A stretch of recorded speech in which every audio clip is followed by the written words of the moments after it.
talking to the mic this time. Not like last time where I just kept moving away from it.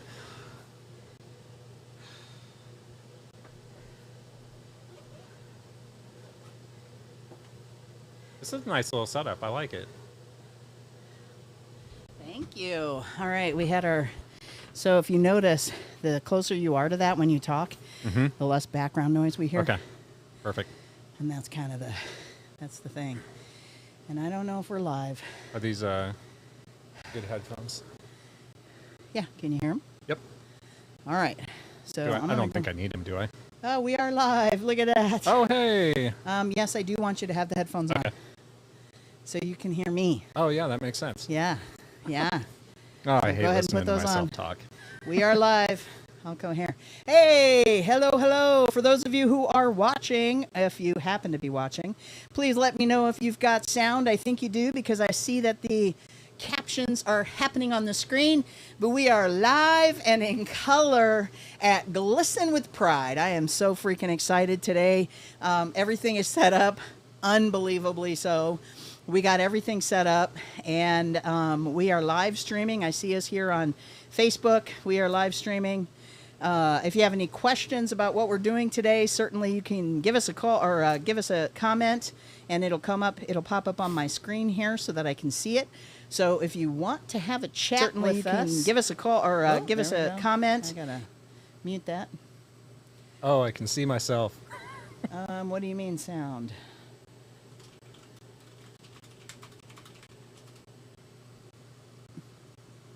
I have somebody saying that we don't have sound, but I know we do. I can hear me. Have some sound today. Well, you can hear yourself, but I also was sound today. Let's see.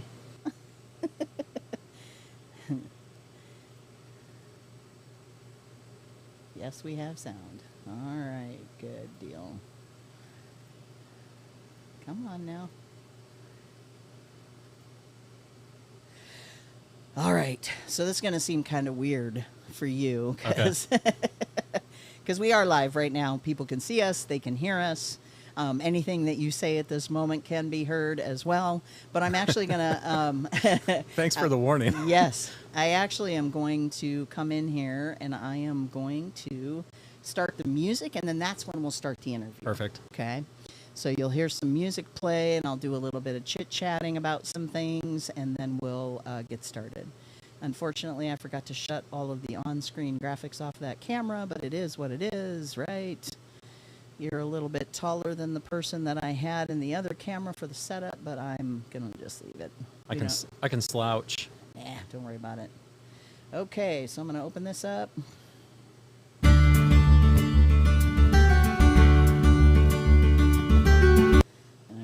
Back that up because I need to hit record. Ready?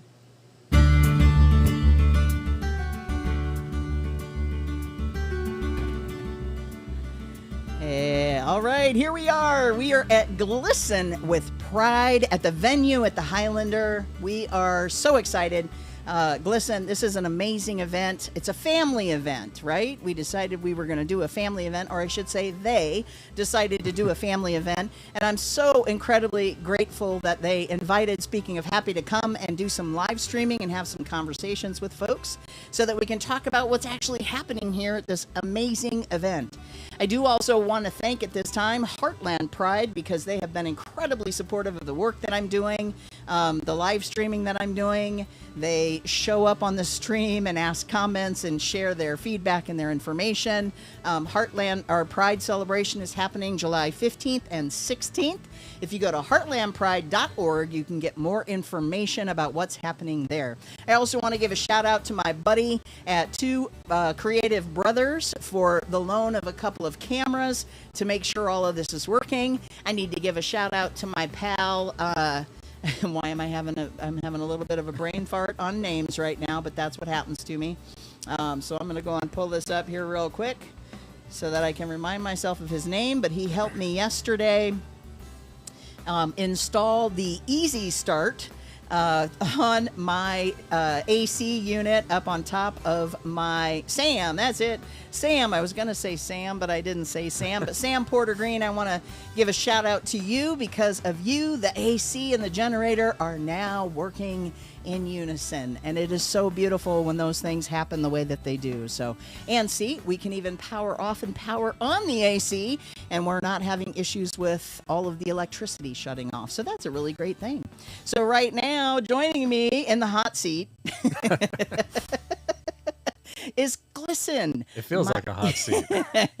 Well, it is a little toasty outside. Yeah, I've been running around all over since, well, early this morning. I had to get up early and chop down a tree before I came here. What time did y'all get here?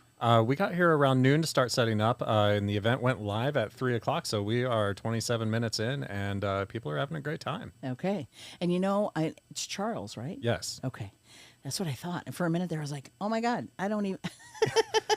I'm telling Charles, you. Charlie, Chuck, it's just depending on where you know me from. My old brain gets the best of me sometimes, which is totally fine. Speaking of old brains, mine is 57 today. Ooh, happy birthday, Eli. Thank you very much. I appreciate that.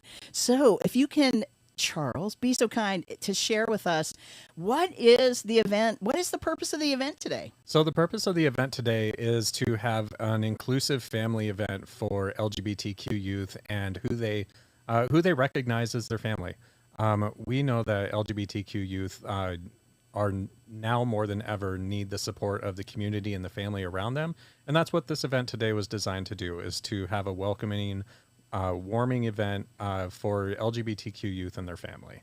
Exactly. And to celebrate what true inclusive family values are. Absolutely. Right? So since that's the goal of the event, right? And celebrating that, can you share with me a little bit about how you see or what inclusive family values mean to you, Charles? You know, I grew up in central Nebraska, and inclusive family values to me means that you have, all families look different. So you can have a blended family, you can have a stepmom, stepdad, you can have two moms, two dads, you can have two non-binary parents, you can have an LGBTQ youth in the family, and the family dynamic should be welcoming of everybody in the family. That's not always the case for people, especially here in Nebraska. So for me, a blended family is what a family looks like. And sometimes it's not. Sometimes your family isn't your biological family. Sometimes your family are your friends, your neighbors, and people who you feel love you and let you into their life. Yeah, exactly. And we call that in our community, right? We call it a chosen family. Yes. And so many of us, especially folks my age, like that's how we survived. Yeah. That's how we got through some of the things that we get through. Absolutely. There was a time when being myself was seen as mentally ill. There was a time when you being you was seen as mentally ill. Yeah. And I talk about this all the time. I share about it almost every live stream I do, because we are no longer listed as a mental illness in the DSM-5. Absolutely. It has been removed. It was removed in 78 for folks who are homosexual, and trans folks was removed from the DSM as a mental illness. It took 40 years later, but it's now removed. That happened, I believe, 2014, 2015, somewhere in there. So I'm so grateful that those changes have been made, but it's my chosen family that actually kept me alive. Yeah. Absolutely. Right? Because there were so many times when I just felt so alone. And things have shifted quite a bit now. There's a lot more support. There's a lot more love. There's a lot more folks who are able to come out and be seen and heard and honored and affirmed. But for every single person who is, there are a whole bunch that still aren't. Yes, it is. And that's why it's important for us to have spaces like today. When I was in high school, my LGBTQ friends didn't have a space like this to come and gather. And this is just a safe place for people to come and be to be their true authentic selves. Yes, absolutely. So, Charles, tell me a little bit about Glsen. I know Glsen, the national organization, has been around for a long time. Yes. But can you just share with me a little bit about what kind of work is Glsen doing right here in Omaha? Yeah. So Glsen Omaha is a chapter of the national organization. Here in Omaha, we focus primarily on LGBTQ student advocacies. So we will help students set up and establish GSAs in their schools. We will help them with any technical assistance that they're experiencing with their school administrations. We advocate for gender inclusive policies in the schools. So we work with elected school board members and community members to establish safe and inclusive school policies for all students. And you do a lot of advocating and training within the school system as well. Yes. So we actually have a professional development program called Go Ed, where we go in and work with teachers on how to create inclusive classrooms that are safe for all students, and also talk to them about LGBTQ histories and things like that. Amazing. So how does one get a hold of someone and have a speaker come out to a school? Yes. What do they do? You can always find us on our Facebook page. You can find us at Glsen Omaha. You can also reach out to us via email. We have an info email, so it's pretty long to say, but it's info@oma.glsen.org. You can also reach out to us through our website. You can just go to the glsen.org website and you can find the Omaha chapter through there. And the national office will also filter down communications directly to us. So they basically could just type in Glsen, yeah. And even if they're at the national site, they can Yes. still find the local. Yes, and Glsen is a large enough national organization that if you just go to Google and type in Glsen, Glsen, we're going to be the first. We're going to be the first one to pop up in the Google search. Yeah, it's very important to get that GLSEN. Yeah, GLSEN. Not like glisten in the sun. Yes. Although today we are glistening. Yeah, and I am still glistening in this in the Speaking of Happy trailer. Well, the AC is powered on, so it's a good. Yes. You should Yep. you should get a little cooler here in just a little bit. Yes. Does Glisten do any monthly meetings for folks, like any sort of support groups or? Outside of our monthly board meetings, right now we are not doing. We're not doing monthly meetings. COVID kind of took away a lot of our programming and activities. So this event is really just kind of a reintroduction of Glisten post-COVID, where we are back into the community hosting events. This event is similar to the annual youth conference that we used to hold called Corn This Way that went away during COVID. So. Is Corn This Way going to come back at some point? At some point, Corn This Way will come back. All right, that's awesome. Any no spoil like? No, we don't have any plans right now. We are we were ready to get today launched and get back into the community and really create a safe space for students. All right, amazing. I think I smelled egg rolls. Did somebody just come in here with egg rolls? They did come in with delicious. food. There's something happening over at the Best Buy. I should say that. So if you do come to the event, first of all, it's free, correct? Yes, everything is 100% free, and I would be remiss to leave out who our funders are. So this event is 100% sponsored by the Omaha Community Foundation. Beautiful. And the Omaha Community Foundation, was that through one of the Equality Fund grants? Yes, that was through one of the Equality Fund grants. Okay. And then we also have water and drinks provided by Coca-Cola and Ideal Water. Beautiful. And I know that Best Burgers. Best Burger. Best Burger is here. Best Burger is here providing sliders, and it looks like fries, maybe? It kind of smelled like fries anyway. I can't believe they just brought food in here and set it down. Did they? Oh, yeah, they did. It's in here. I can smell it. It smells delicious. Yum, yum. So maybe we'll have to show a slider here on screen. But yes, Best Burgers here. The burgers are free too, right? Yes, everything is free. See, everything is free. There is no reason why you wouldn't want to come be here. It's at the venue at the Highlander off North 30th Street. This is a beautiful location too. Yeah. Recessed back in from 30th Street, out of view of the public. It's a very safe. It offers a very safe environment. Awesome. Well, you know what? We are here, and as Charles shared, everything is absolutely free. The event is happening, started at 3 o'clock, and is going till 8 o'clock tonight. You can bring the whole family. It's open to everyone. We are here for everyone to come and celebrate Pride with us and celebrate inclusive family values. So, Charles, thank you so much. I got to appreciate you being here and jumping Thank in the you. trailer with Thank me. you. You did a really wonderful job. Oh, thank you. I always love listening to myself talk. Well, you sound amazing. All right, so we are here. We're going to pause the live stream just for a little bit while we wait for our next guest. If you do happen to be listening and you're not at the event, where are you? Get your butt over here already.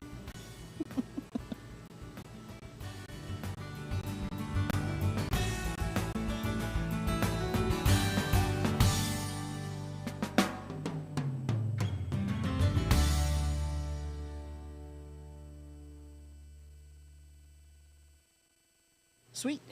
Awesome. Well, we are still live, but we're not recording. So they can still hear what I say. Man, that food smells good, though. Right? It does. I think, yeah, we are still live. I'm going to go. All right, everybody. Thank you very much for all of you who have tuned in. We are now back live at the Glisten with Pride event, sitting in the Speaking of Happy Pride Tour trailer. And I'm just tickled pink because it's my birthday today. And all three of my camera angles are working, which is amazing. I do need to adjust one camera because you're over a little bit too far this way. If you come back that way a little bit. That better? That's perfect. That's beautiful. See, now when I flip to that camera angle, we can see more of your face. Alrighty. So we are live at the Glisten with Pride event.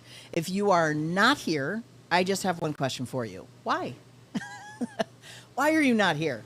This is really amazing. They have got all kinds of fun things going on. There's Best Burgers, sliders here with French fries. They also have some vegan options or vegetarian options for those of you who don't like to eat burgers, which is totally fine, but they do have the best burgers.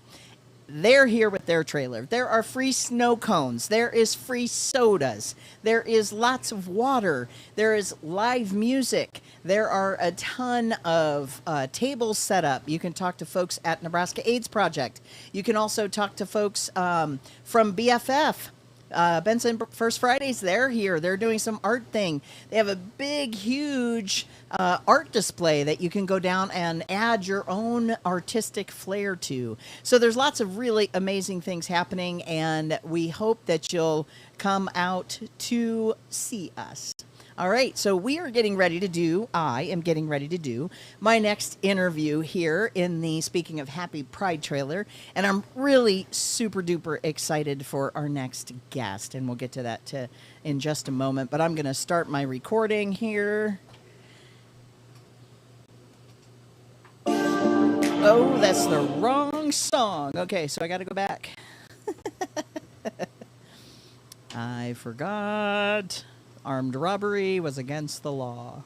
All right, I got to go back here and restart this. All right. I always forget. Okay, now we got people in and out. Oh, now we're going to have a unicorn getting dressed behind us. Are you going out? Okay. Yeah. It makes too much noise. Yep. Okay. Stop that recording. We're going to go back to this recording. We got people inside, outside, upside down over here.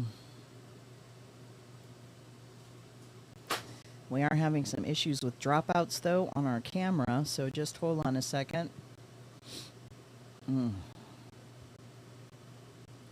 While I try and troubleshoot that little issue. So just bear with me here. Thank you to those of you who are tuned in and watching. We sure do appreciate it. Looks like our live stream is being freaky funky over here. I don't know why. Here we go.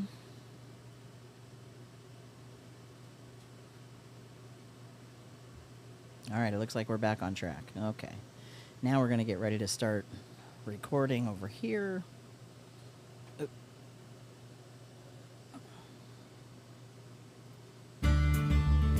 All right.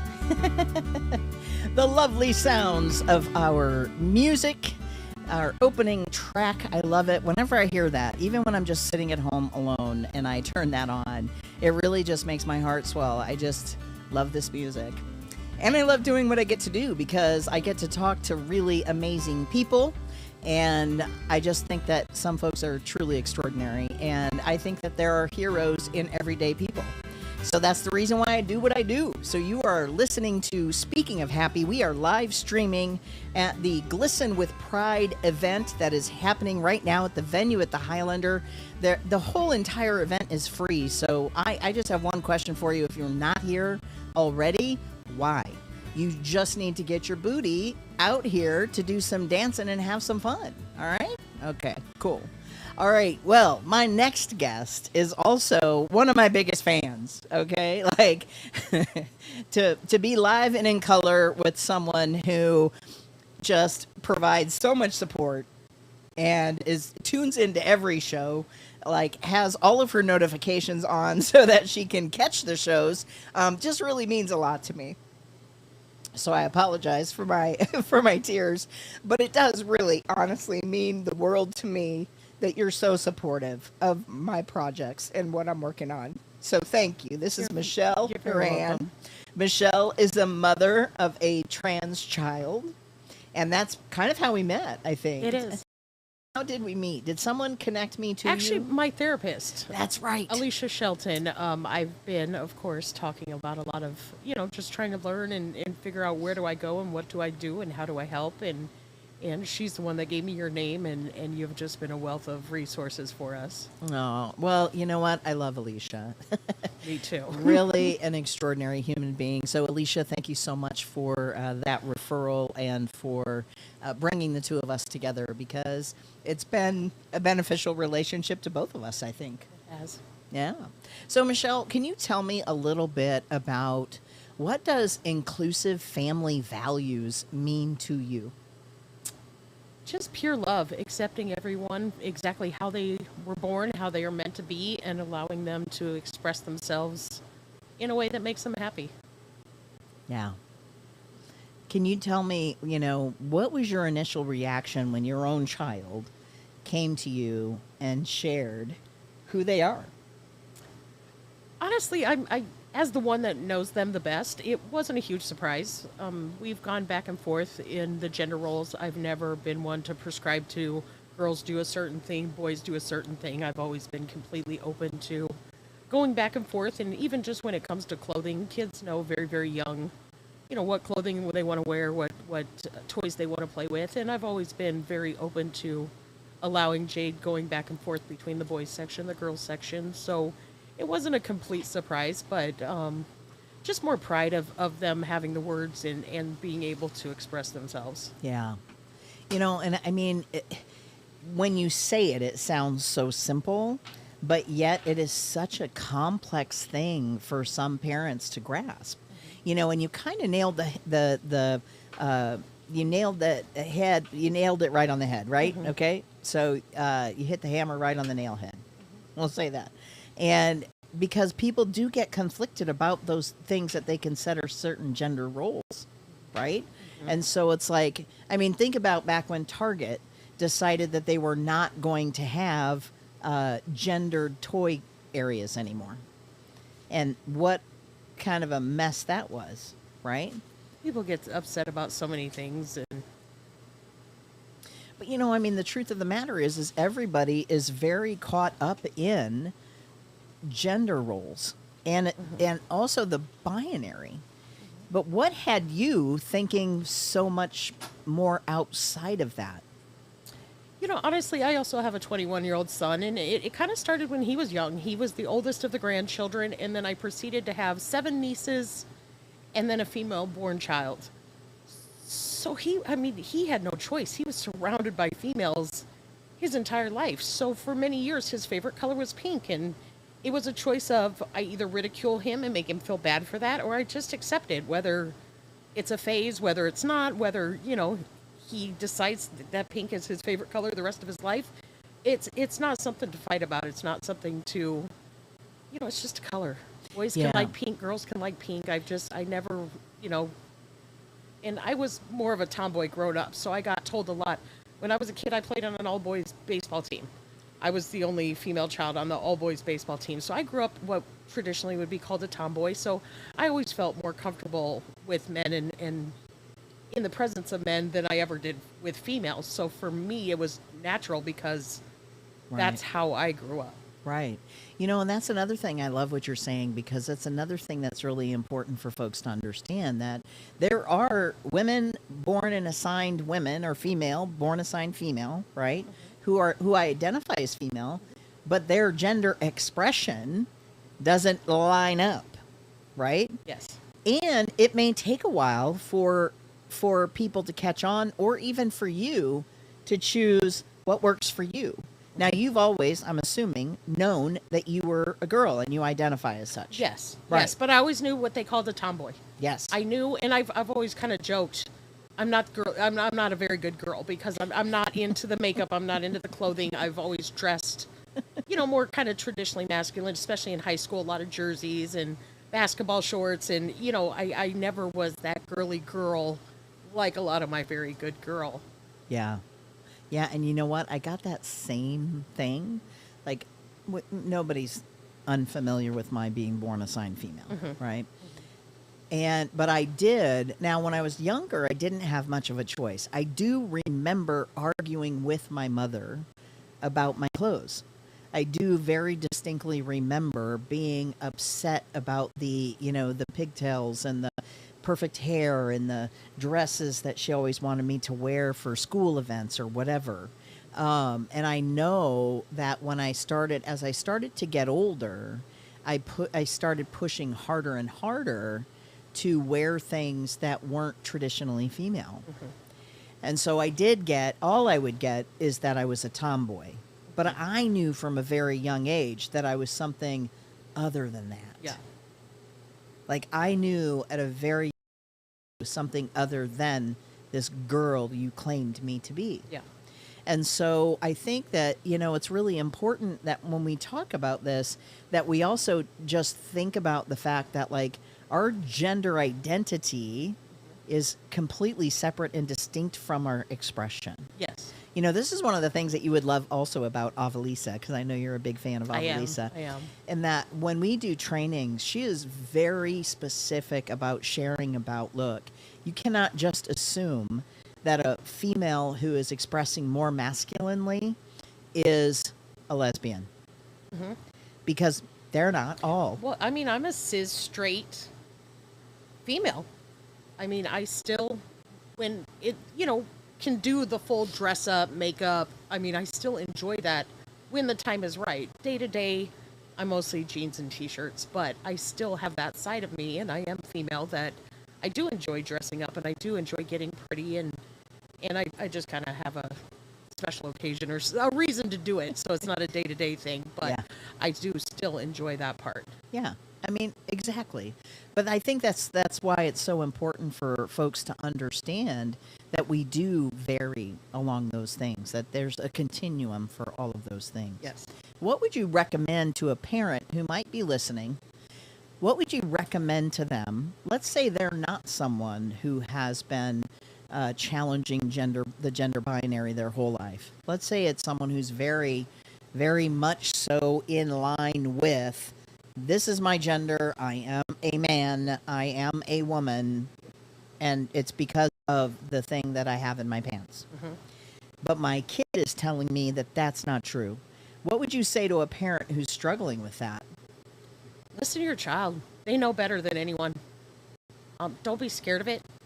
I know a lot of parents, I'm on support groups and things like that, and there's all sorts of parents in all sorts of ranges of their acceptance or their understanding of it. Get educated. If you just do some education, it all really starts to make more sense. Get to know people, reach out to the community like I did with you.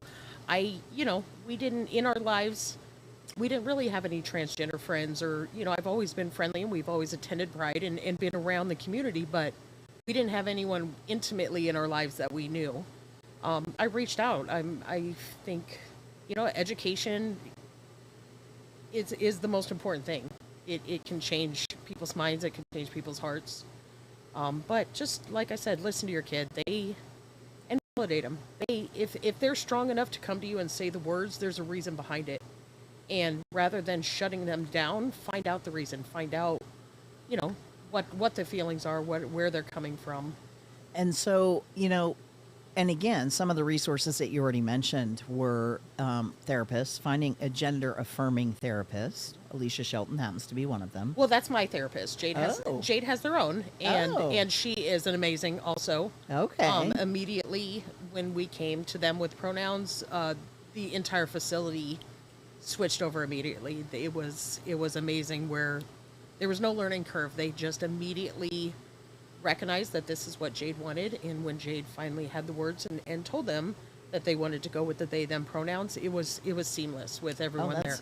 I am so happy to hear that. Can you tell me where that is? Child Saving Institute. Wow. They amazing. That's all I can say about them. They have just wrapped us with a team of care professionals that have just been invaluable. Oh my gosh. To our lives. I am so grateful to hear that. Yep. That is so beautiful. I mean, because one of the things that a lot of people don't understand is that there is a very stark statistic, right? The stark statistic is that LGBTQIA2S plus youth have the highest rates of homelessness and death by suicide.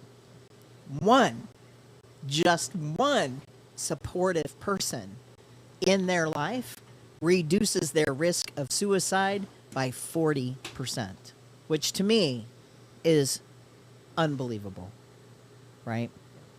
So there's no reason why. I mean, you want your kid alive. 100%. Right? 100%.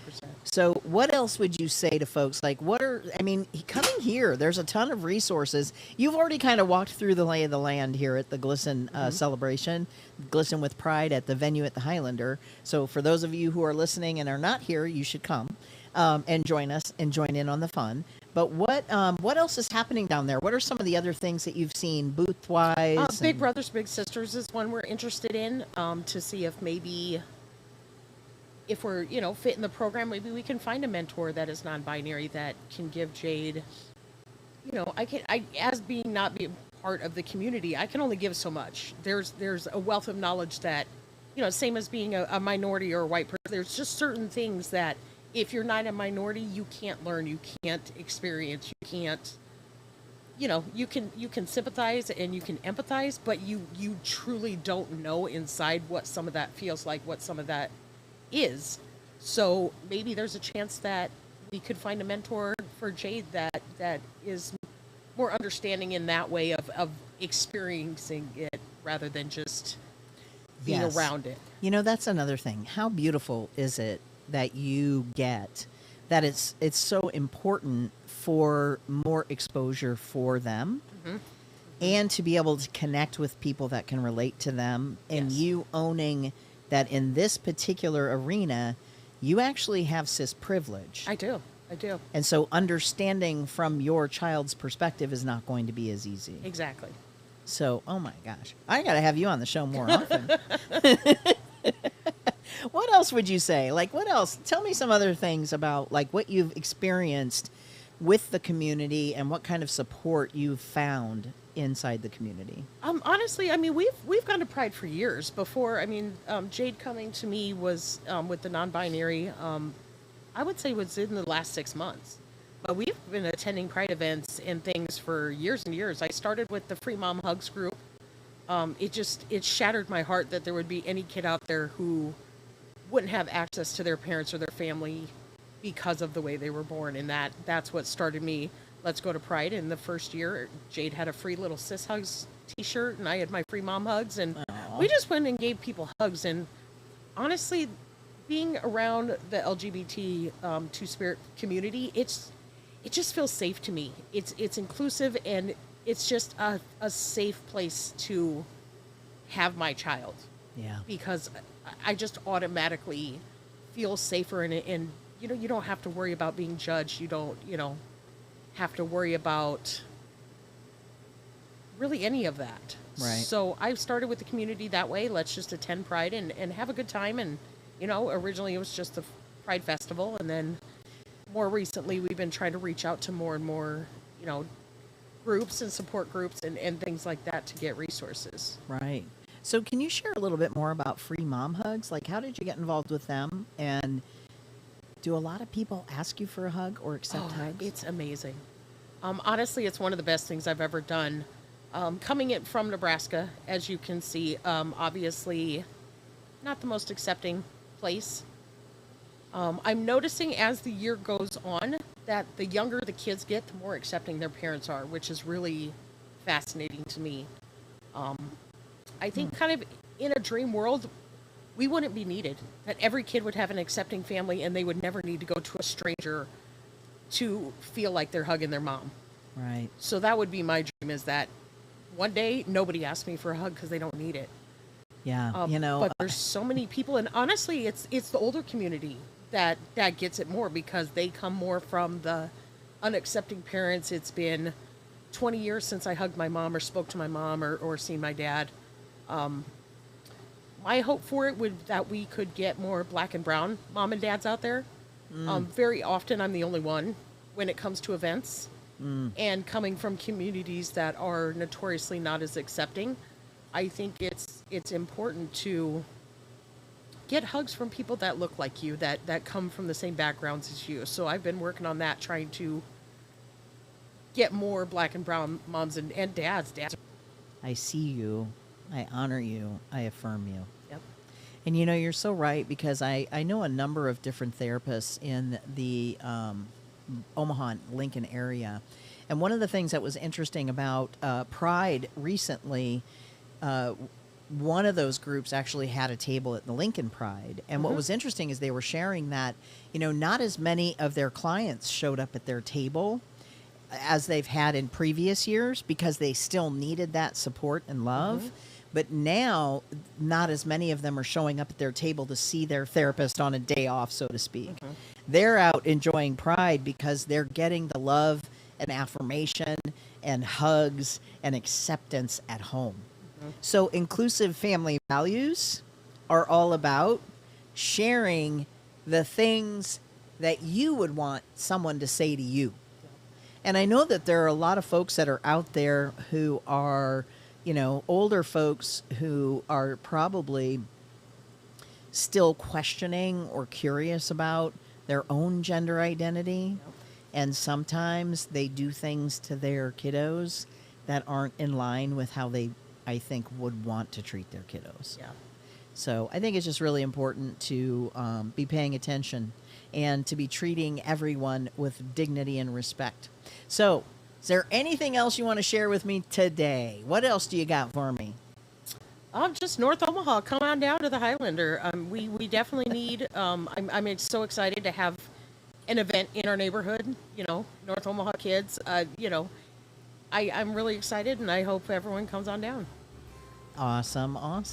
Well, again, Michelle, I can't thank you enough for being one of my biggest fans and showing up on the live stream as many times as you do, and asking questions and engaging and just, really truly participating and learning, but then also sharing your own personal experience. I think it makes a difference for folks who are listening. So that's it with my interview with Michelle. We will be back in a little bit with another interview.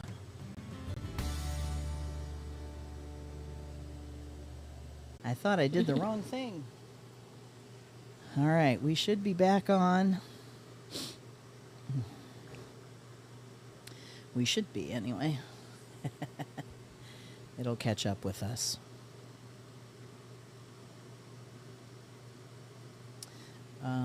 It has not ended. Okay. Just got to make sure that, I just want to make sure that the live stream is still happening correctly. Okay. It just said that it's not, although over here it says that it's rolling. So there we go. All right.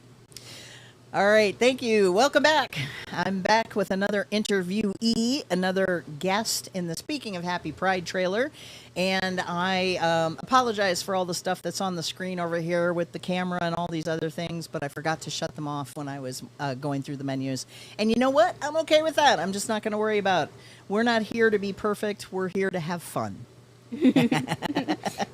All right, so we got our next interview starting, and I'm going to go ahead and start this recording over here because this is going to go up on my podcast page later. So I'm going to start the music.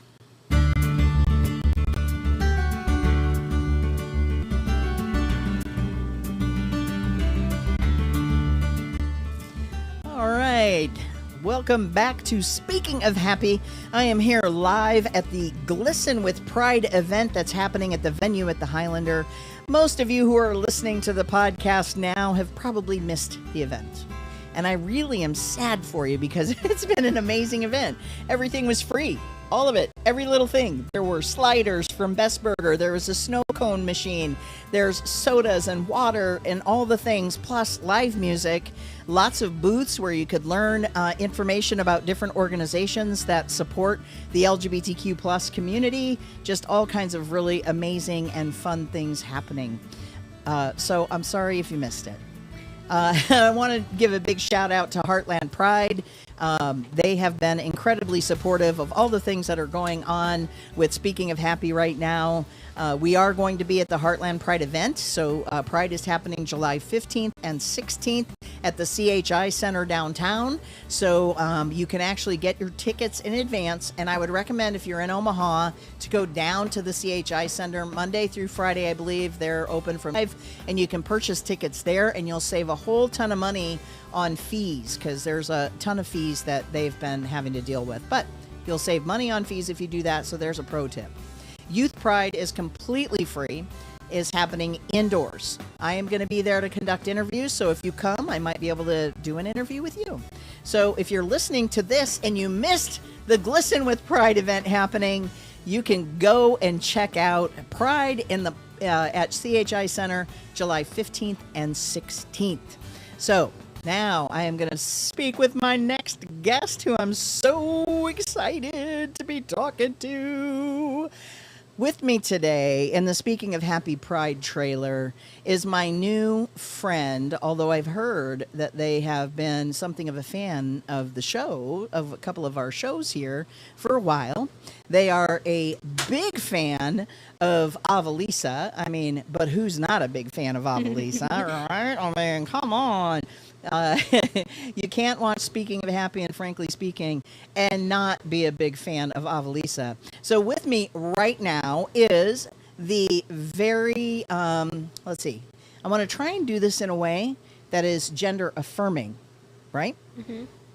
And so with me right now is an amazing young human who was excited to have a conversation with me about their life and who they are. And so I'm going to go ahead and say, Jade, welcome to Speaking of Happy. Thank you. You are so welcome. I'm so happy that you are willing to have a conversation with me today. I think you are the youngest guest that I've had on the show. Really? Yeah. I mean, I didn't ask your age because, I don't know, age is just a number, right? Yeah. And that doesn't necessarily matter because all of us can be and do extraordinary things regardless of how old we are. Yeah. Yeah.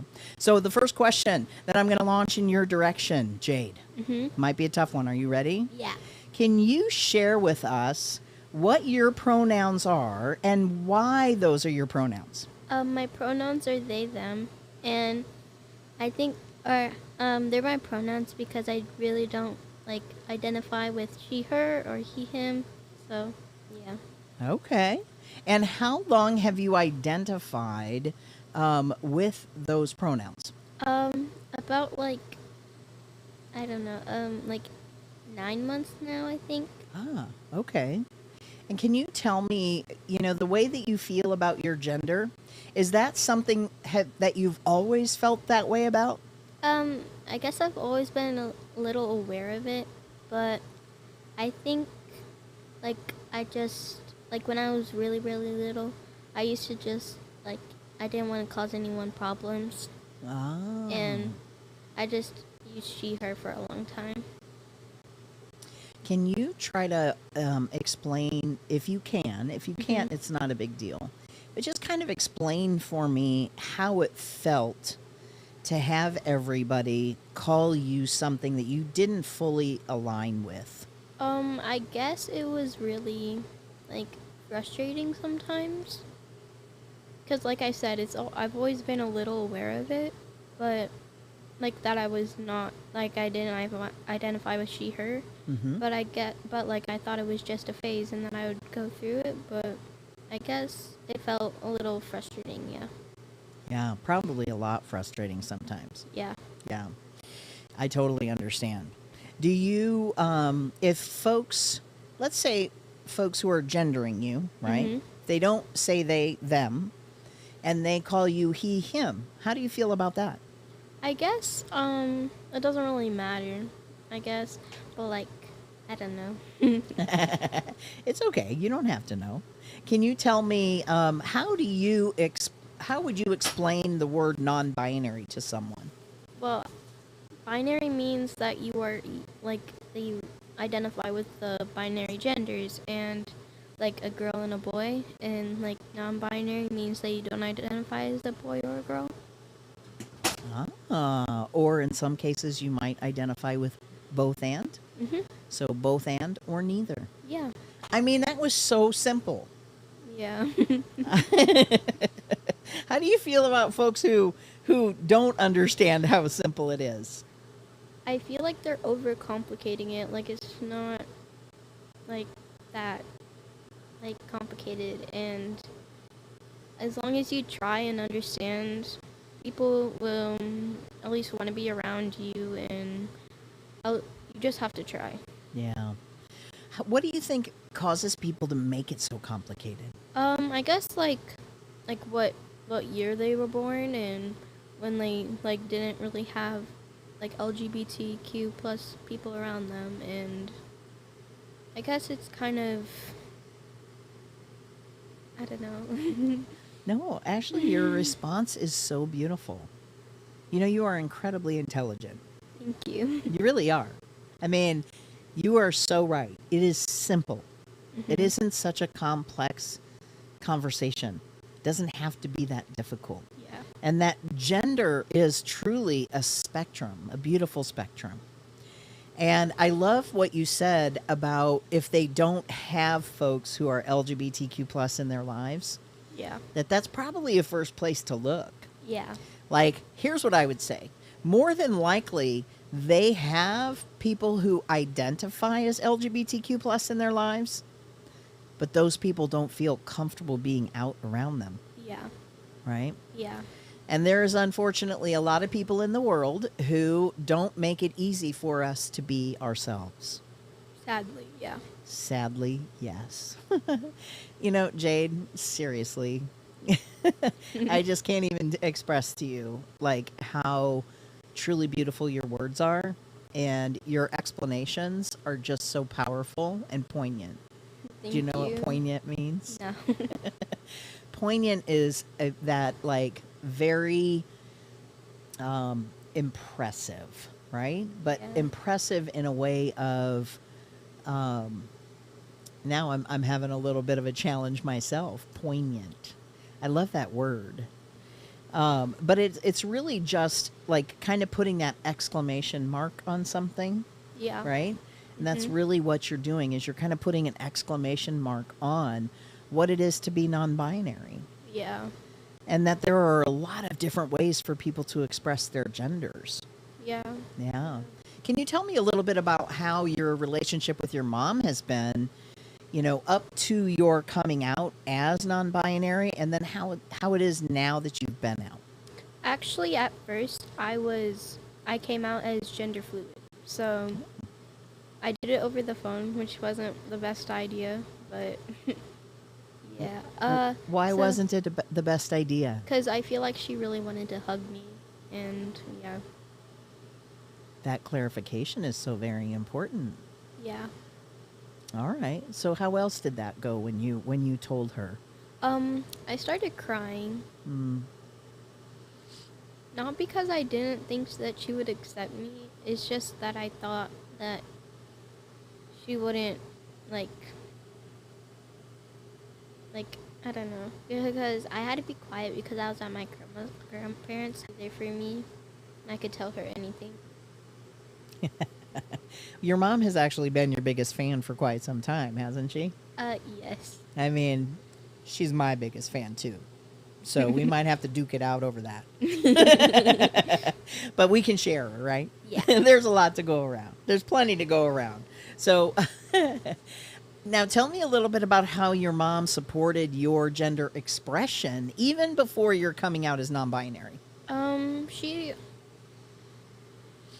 She always like corrected people, and she asked me if I wanted to tell people about my pronouns and how I felt, and she was always like waiting there for me, and she would always be ready. Like even if I wanted to shout it from the rooftop or like keep quiet, she would always support me. So she let you kind of take the lead, right? Yeah. And that is another thing that I talk quite a bit about. It's like, you know, there are spaces where you will feel like you will correct someone, right? Yes. Where you'll just say, nope, my pronouns are they, them, right? Yeah. And then there are times when you just probably don't have the energy or the spoons, or maybe you might be a little afraid. Yeah. And so then that's when your mom gets to step in and be Mama Bear. Yeah. And I can imagine that she is a wonderful Mama Bear. She is. Well, that's really great. So if you were to say something to people about who you are, what is one thing that you wish people could understand about who you are? I guess it's just like the struggle of trying to figure out who you are and like trying to figure out like what you are, who you are, all that kind of stuff. So Who you're going to love, yeah. right? Yeah. It's kind of a universal thing. Yeah. We all go through those periods of thinking like, who am I? What am I going to do with my life? Yeah. Right? Like, what do you want to do with your life? I want to be an artist or like a volleyball player. Maybe you can be both. That's what my principal said. You can be an artist and a volleyball player. I actually know some volleyball players. Maybe I can connect you with some volleyball players, and they can, you know, talk to you about volleyball and you know, help you out a little bit. Right? Yeah. Yeah, that'd be pretty cool. Yeah. All right, so I got one more question for you, and then we'll probably wrap things up. Unless there's something else you want to share, you can certainly ask me questions too, and I'd be happy to answer them because that's why it's speaking of happy. All right. So my next question is, what would you like to say to your mom? I just want to say that I really love her, and even though we get in a fight sometimes, I truly do love you, and I just want you to be here with me forever. And I don't know what I would do without you. Aw. You know, I just really love it. I love that the two of you have a relationship where you get to be you, and your mom fully supports you and loves you anyway. Or I shouldn't say anyway. I mean, all moms should love their kids. How can you not love a kid? I mean, I've never been a parent, but I love kids. I think kids are amazing, and I happen to think you are extraordinary. Thank you. And I cannot wait to see some of your artwork. Would you be willing to share it with me at some point? Oh, yeah, sure. Awesome. Well, maybe you'll have to come back on the show sometime, Jade, and share some of your art with me and talk about what kinds of things you've learned. You might want to check out the Union. I don't know if you've been at the Union, Omaha. It's down off of 24th, off of South 24th. I think it's 24th and Lake area. Yeah. They do a lot of art stuff as well. So you may want to connect with them because you might be able to connect and do some learning there. And then also BFF Omaha is here today. And there, did you put your mark on the big community mural that they're doing? Where? It's down there. There's two big, what looks like two big boxes. Oh, the closet? Yeah, they're letting people paint on that. Oh, really? Yeah. So you need to get on. You need to scurry on down there and get your mark on that, right? Yeah. All right, Jade. What else? Oh, you know what? Can you tell me, what does inclusive family values mean to you? Like, I think it means to me Just loving people and always being there for them and loving them for who they are. Yeah, exactly. So I know you're on summer break right now, right? No, I'm in school. Oh, you are. Okay. Are you working ahead? Is that what you're doing? No, I'm Okay. in some. I'm not. I'm in a year-round school. Oh. Okay. Well, you go with your learning self. So how is school for you? How are the folks in your classes? How do they treat you? I haven't really told the scholars about it or like the students. I told my teachers about my pronouns, and they were quick to get on the boat and sail away. So Wow. Well, that is really awesome. I'm really grateful to hear that you have had a lot of the support that you've had. You know, I hear from your mom that your therapist and that group has been amazing as far as when you did share your pronouns with them, that they picked it up right away and they've been respectful of you. they really have, yeah. Yeah. Is there anything you want to say to them if they happen to be listening? I'm really grateful for you guys, and I don't want to graduate from therapy yet, so yeah. So don't make me. I love that. All right. Well, Jade, again, thank you so much. It's so great to meet you. I've heard a lot about you, and it's all true. I can confirm it. All right. Well, that is it for my interview with you, Jade. You sure there isn't anything else that you want to say to our audience, our captive audience, while they're here? No? No, not another thing. Jade doesn't have anything else to say. But you've been extraordinary. This has been another episode of Speaking of Happy. I am here at the Glisten with Pride event. If you happen to be watching the live stream and you are not here, you need to get here. It is 4:45. We are going to be here until 8 o'clock this evening. I am going to be conducting more interviews, talking to more people, and hopefully not spitting all over myself. But I am doing that too. Anyway, come and join us here at the venue at the Highlander off North 30th Street.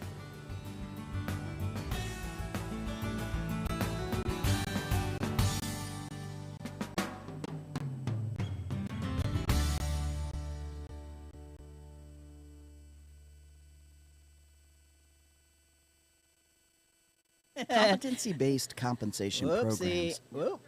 That was me. All right, so I'm going to go ahead and pause this. It's going to seem a little weird because I'm actually doing two things at once. I'm streaming live to Facebook using this mechanism here. And so that's basically what's going to be going on right here. See? There we are right now. Actually should be on you, not me, but I'm going to flip it back.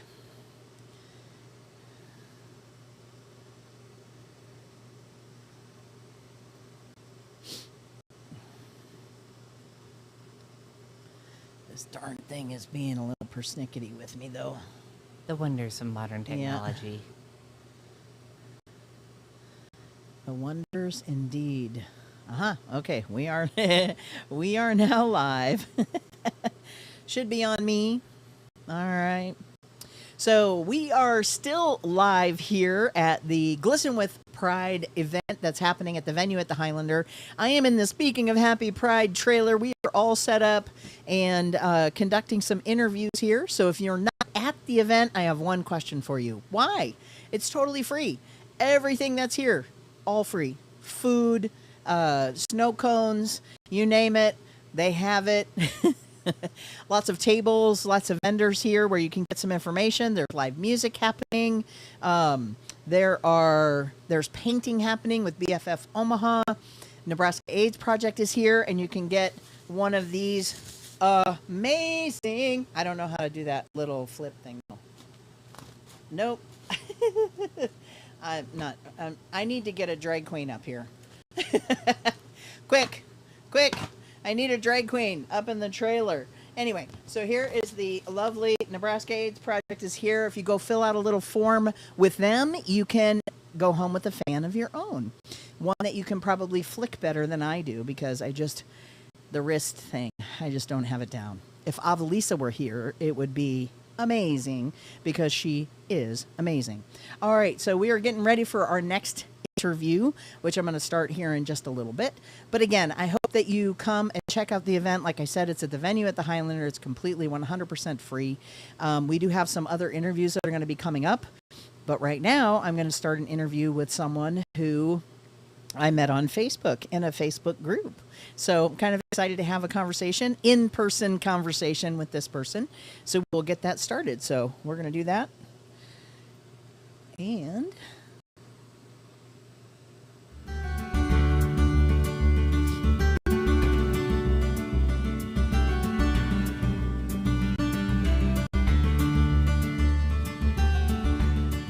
all right, welcome back to Speaking of Happy. I'm Eli Rigatuso, your host, and I have another person here at the Glisten with Pride event that's happening at the venue at the Highlander. If you're listening to this podcast later on Anchor FM, I'm sorry you missed the event. However, you won't miss this amazing interview. So if you are listening to this on Anchor FM, please don't stop. Keep listening and learn more. There's lots to learn. There's always lots to learn about our community and the ways in which we are celebrating ourselves.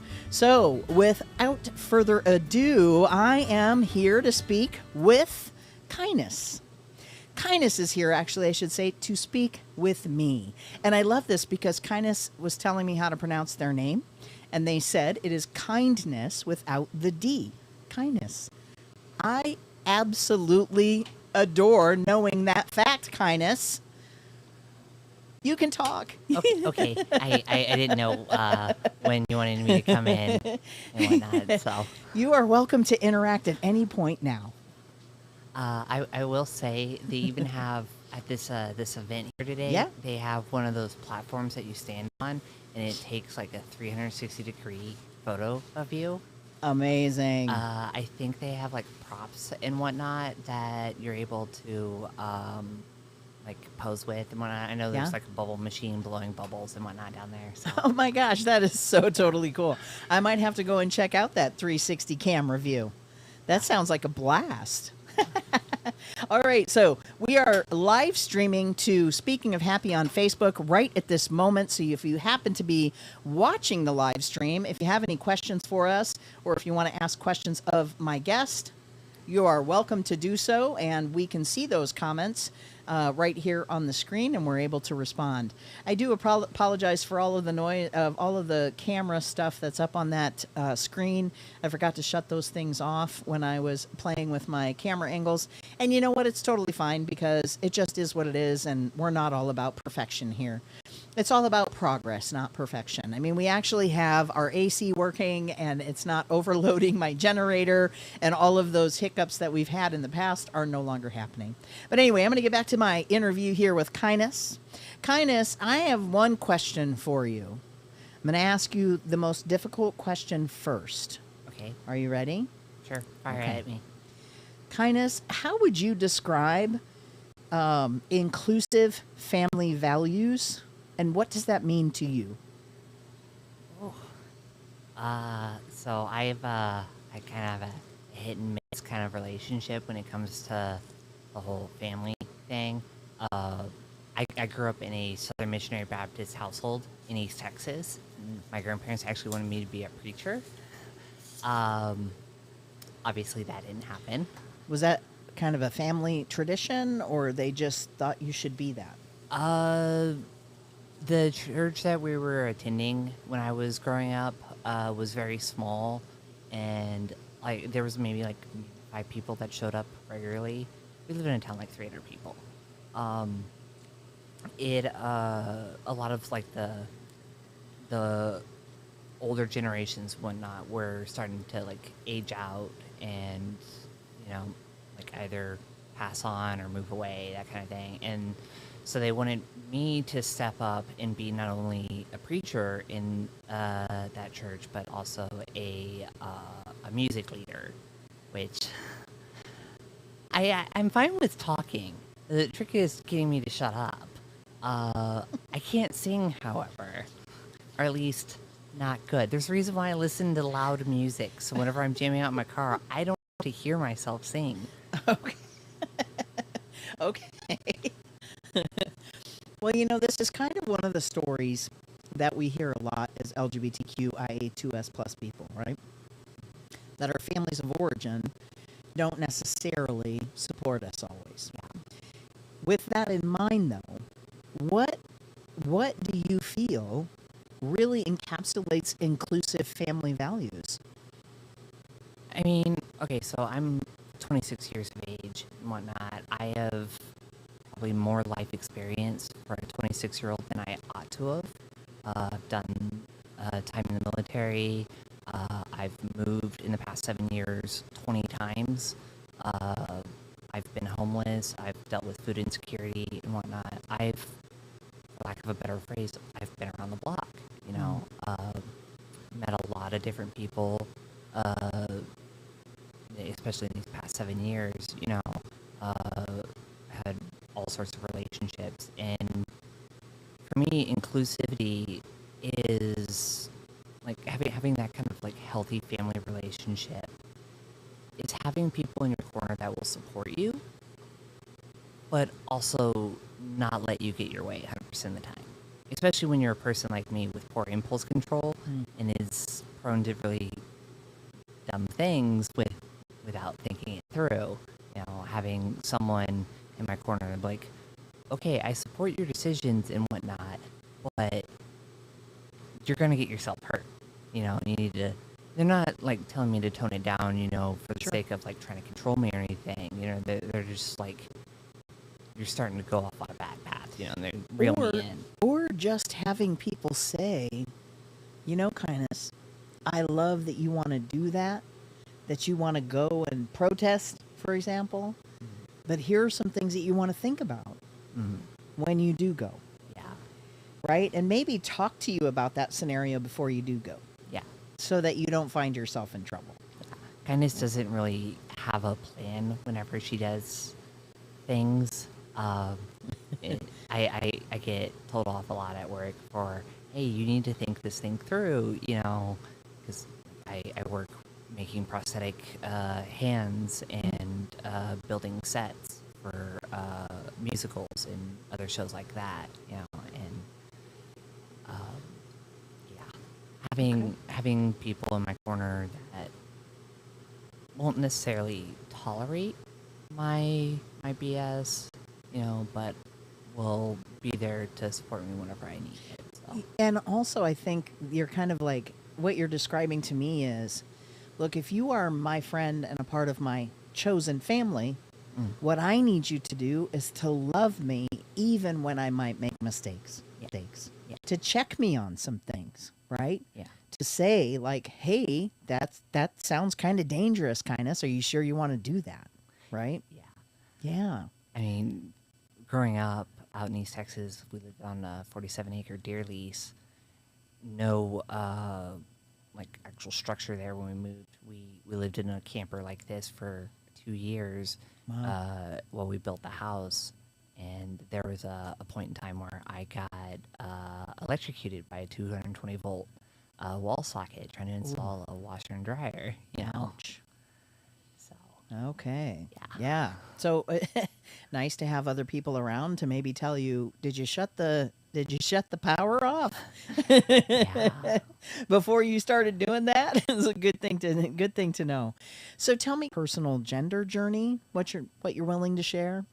So like I said, I grew up in a very religious, like Southern Baptist kind of vibe on East Texas. My grandparents had a pretty good lock on my sister and I until around like middle school year, where we ended up moving to the big city.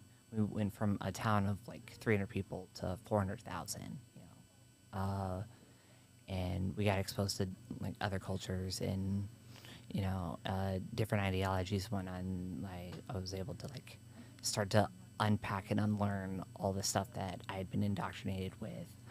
I think it was like right after I graduated high school, I started living on my own, and I was like, wait, I don't think I'm straight. I think I might be bi. My dad stopped by one night, and I had a conversation with him, and he's like, oh, like, you just like guys, and you're just saying bi because you want attention or something. It's just something like that. I don't remember the specifics. Fast forward to when I was going through the Air Force and everything, basic training, tech school, I started to realize maybe bi is not the right term. And I started leaning more towards the pan ideology and everything. About halfway through my Air Force career, I was like, I don't think I'm cis. And for those who are listening who may not know, cis is short for cisgender, which basically means you're born and assigned a gender, and your heart and your mind and your all the parts of you agree with that gender. Same. Cis literally means same. Yeah. And when you hear the kicking on, that's the air conditioner kicking on, and we've just learned to live with it because it gets kind of toasty in here. Yeah. So anyway, continue. As a trans woman, in October of 16, it was about year 2 of my Air Force career and everything, and so in the Air Force, we're organized into what's called flights of like 60 people. You have all like your lower ranking people, and then your supervisors, and then their supervisors, and there's about 60 of us in total. Out of all the 60 people that I worked with, only one was really supportive like my entire Air Force career. That was my supervisor, Courtney Tanner. He was a great guy and everything. He has his opinions, yes, but when it came to me and everything, he was 100% supportive and everything. I came out to him in October of 16, and then started talking to doctors on base there at Cannon, New Mexico, and they sent me down to San Antonio to Lackland Air Force Base to talk with an endocrinologist. And then it was December. They sent me back. They said, oh, you didn't talk to all the people you needed to talk to down there. I'm like, well, you just told me to talk to an endocrinologist, So they had me drive back. So this is the military, though, right? Yeah. And they're being supportive of your transitioning, and this was in 2016? To a point. Okay. Yes. My leadership within my flight in the squadron that I was assigned to, maybe not so much, but Tanner and my medical team with endocrinologist, physical health care doctor, therapist, psychiatrist. I think they even had me talk to like a financial person and whatnot. Yep. And fast forward to late spring, early summer of 17, and this is when I came out to the rest of my flight and everything. There was a briefing that my entire squadron of like 800 people had to attend, and I missed that briefing because of one of my assignments in the Air Force was to manage the flight line side of my shop. So like what gear, like life support and survival gear we put on our aircraft and whatnot, when deployments go out, that kind of thing. And we had some like last minute checklist stuff that I had to go out and do, and I missed that briefing. I go to the SharePoint online to find a copy of the briefing, and I thought I found the correct copy. In the document I found, it said that I could request my coworkers, my flight mates, to call me by my pronouns and everything. I think the terminology used is preferred pronouns. I'm not a big fan of that. Neither am I. That's not a preference. My pronouns aren't a preference. Yeah. Anyway, so my coworkers weren't all that fond of the idea and everything. I had texted my work group chat. I think it was like Friday or Saturday night. Only one person out of like the 10 that I worked with directly responded back with, say, oh, what time do I need to come in for my early shift Monday morning? Mm-hmm. And I didn't think really much of it. I go to work. Okay, cool, whatever. I leave the shop to go to the bathroom, and I come back. And you know, like those scenes in like sitcoms or movies where someone's standing outside the door and they hear people inside talking about them, and it usually leads to like a miscommunication gag or something. Yeah. In my case, it wasn't necessarily a gag. It was my coworkers talking crap about me. Yeah. The one who had texted for his group chat for his early shift during all that was bragging to everyone in the shop that he only did that to take the power out of what I had said. Those were his exact words. This threw me into a little bit of a spiral. I had a little bit of a medical incident, ended up in a grippy sock motel for 2 weeks in El Paso, but I'm a lot better. I'm doing fine and everything. Fast forward to like midsummer 17, I forget what I had posted to Facebook. I had made some post about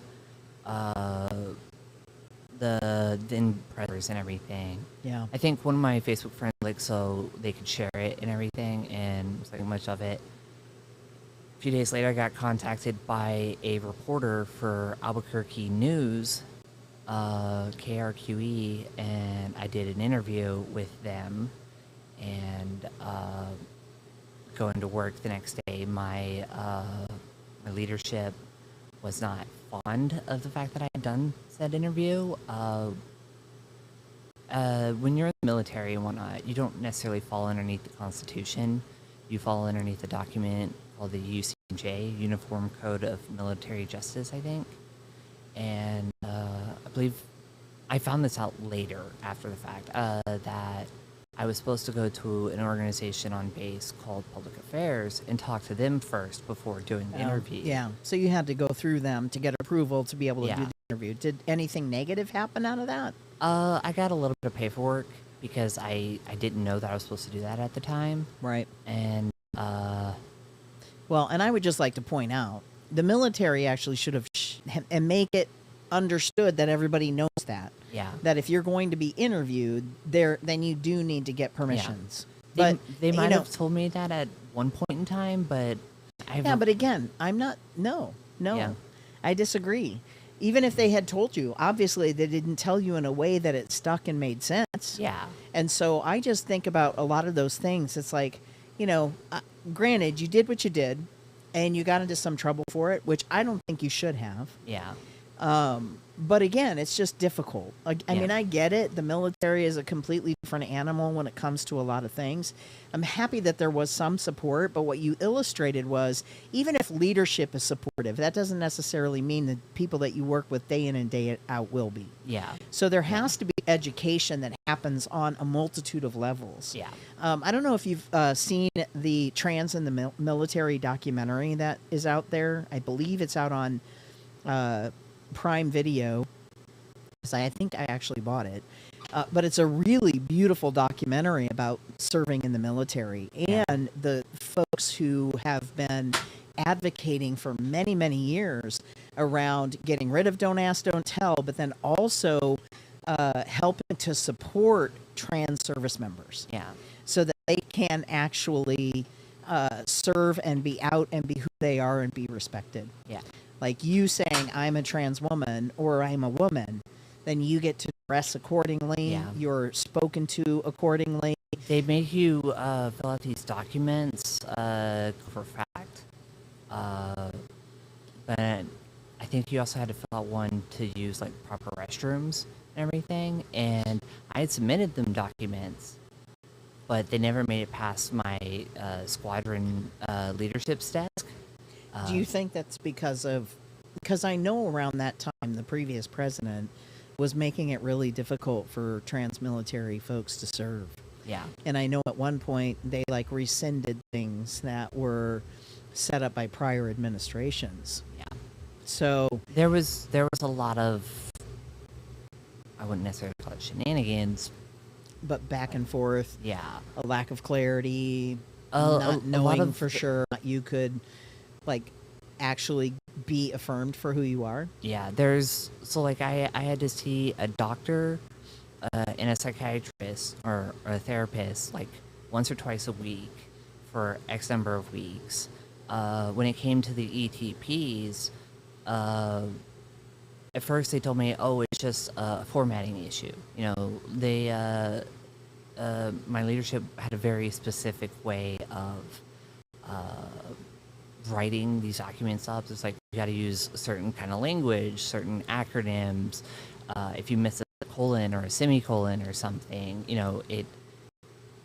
So it goes from my desk to my supervisor's desk, then to flight leadership, then to Just say a lot of red tape. yeah, a lot of red tape. And at any level, if they don't like the formatting, they don't like, and every single person at each level has slightly different ways to do it. And then you have to do it over again. It gets kicked So all the way I back get down to it. the bottom. It's okay. So there, all of that, because it certainly isn't fair. I personally don't think of our country. I'm going to respect that, and you should be able to serve and be acknowledged and affirmed for who you are. So I'm sorry that you went through all that. I take it that you're no longer in the military. Yeah. Yeah. I'm actually wearing a T-shirt from a Facebook group that I got kicked out of. Oh. It was supposed to be a trans-friendly Facebook group for military service members called Sparta. I don't remember what the acronym saw. Well, I mean, again, there are gatekeepers everywhere. Yeah. Basically, there are always going to be gatekeepers, and it's unfortunate. I'm sorry. Are you in a place now? Are you in a position now where you feel like you are being honored and affirmed for who you are? Yeah, very much so. I've had my name. I was even able to scrounge up enough money to start like laser hair removal. VA hooked me up with vocal training, and then I've just met a lot of like great people out in the community, both here in Omaha and out in Lincoln. Different organizations, both in the community and on campus, that have helped and supported me on my journey. So. Okay, so we're getting some cruddy comments here from the peanut gallery. I would have to say that there had a crappy comment. I don't think I can get rid of it. Oh, no, I certainly don't want that up there. But I don't know if I can actually delete it. Anyway, I'm not worried about it. We're not gonna worry about it. All right. Sorry about that. So Jade, let me ask you this. Can you tell me what your what pride means to you? Being my authentic self. I've gotten used to the fact that not everyone around me is gonna like me for me, and I've just chosen to not care what these type of cruddy people think and everything. I have anger issues, but I think it's mostly because like I care a lot about supporting and taking care of the people around me. With the experience that I have with being homeless and the whole food insecurity thing in the past, I was very privileged and lucky. Well, not lucky, you know, just privileged in right place, right time kind of thing to be able to get myself out of that situation fairly quickly. And I want to use what advantages I have to help make sure that people don't have to go through the same kind of crap that I did. Yeah. So. Yeah, and I love that. I mean, we need more people who are willing to acknowledge the privilege that they do have and put themselves in, be willing to maybe risk themselves over someone else. Particularly when it comes to, you know, protesting, those types of things. Yeah. So I do appreciate that, but I do hope that you're also being safe. Yeah. You know, I certainly don't want to, I don't want to see you put yourself in harm's way, because yes, you do have privilege, but you're also a trans woman. And so for you to be arrested or for you to be I don't think things through to their conclusion most of the time, but I like to think that I have enough experience to know that there is risks with my choices and Sure. whatnot.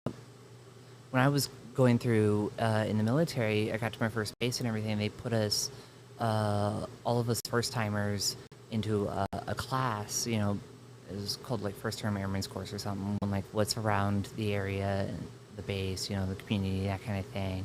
And then at the end of the week, they put us in front of all of our squadron leadership and do this big ceremony thing. Yeah.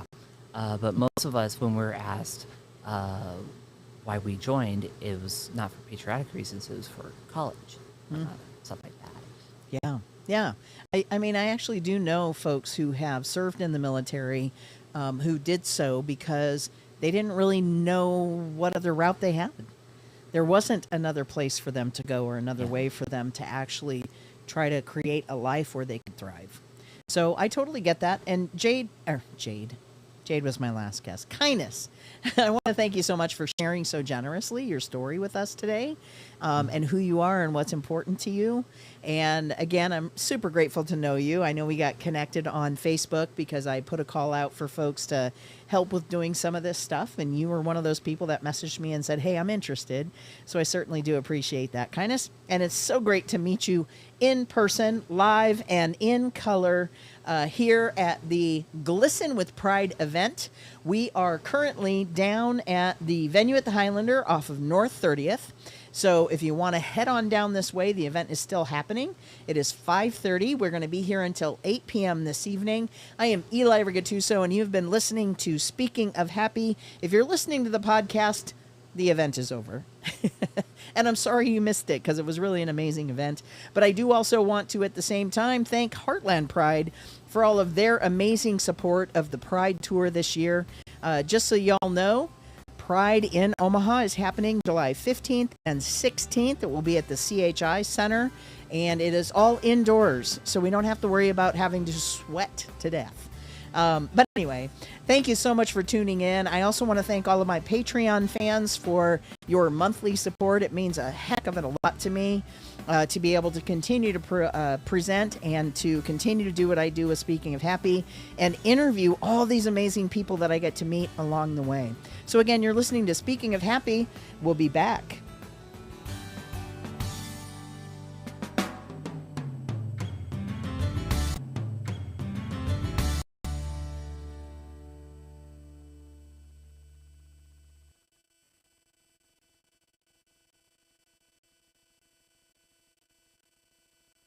All right, I'm going to pause the live stream here. Gosh darn it. I did not want that up on the screen. I thought it was deleted. Go away. So, of course, the trolls have found me on YouTube. I've been going and trying to delete the comments over there, and I did report that person. But anyway, and I do apologize because I was trying to push it and hoping that that was going to help me delete it. So for those of you who are watching, I do apologize for that popping up on the screen like that. But anyway, I did report that person, and hopefully that they will get deleted and blocked off of my live stream on YouTube and on Facebook. So my apologies for that. But you know what? The trolls will find us. Unfortunately, the trolls... All right, so I'm starting the live stream over here, which is going to seem weird. And then when I start the interview, I'm recording that here. So I'm doing it separate of the live stream, but it's all happening live while people are seeing me on, or seeing us live. Did Avalisa announce her grandma? That is exact. My evil laugh. Was that evil enough? Not yet. Try harder. There you go. All right. I'm getting some birthday messages. Let me find Avalisa. I'm not going to call her just yet, but I'm going to call her because this would be hilarious. So we'll call her and you'll be like, hey, it's Nikki from Heartland Pride. You can say, and we're live on Speaking of Happy. All right. Okay. All right, we'll get to that in just a second. I literally left the building when you texted me. Like we were driving away going home, and I came back because the heat got to me, and I was like feeling woozy, and I was like, And we're live on Speaking of Happy. Oops, sorry. If she's watching, she knows now that we're going to be calling her, but I don't care. Oh, goodness sakes. I have to laugh at myself. All right, cool. So now what I'm going to do, now that we've talked through all of that, for those of you who are watching on Facebook and YouTube, I just have been starting the stream so that you all can, see some of the awkwardness that happens between interviews, because it's kind of fun. And see, you call it awkward. I call it my natural. my next guest, au naturel. It is what it is, right? We're just doing what we're doing, and it's fun, and that's all that matters. I mean, that's why I call it Speaking of Happy, because I love doing the things that I love to do. Anyway, so what we're going to do now is I'm going to start my recording for my podcast, because then that's out, and then plop them over here. They're separate from everything else. Just makes it easy. It's all in. I do all of the editing here live. That you're speaking words I don't know. It's let totally you be the fine. Professional. Yes, thank you. You're welcome. Not everybody will let me be the professional. All right, so we're going to get started. I'm going to start the music.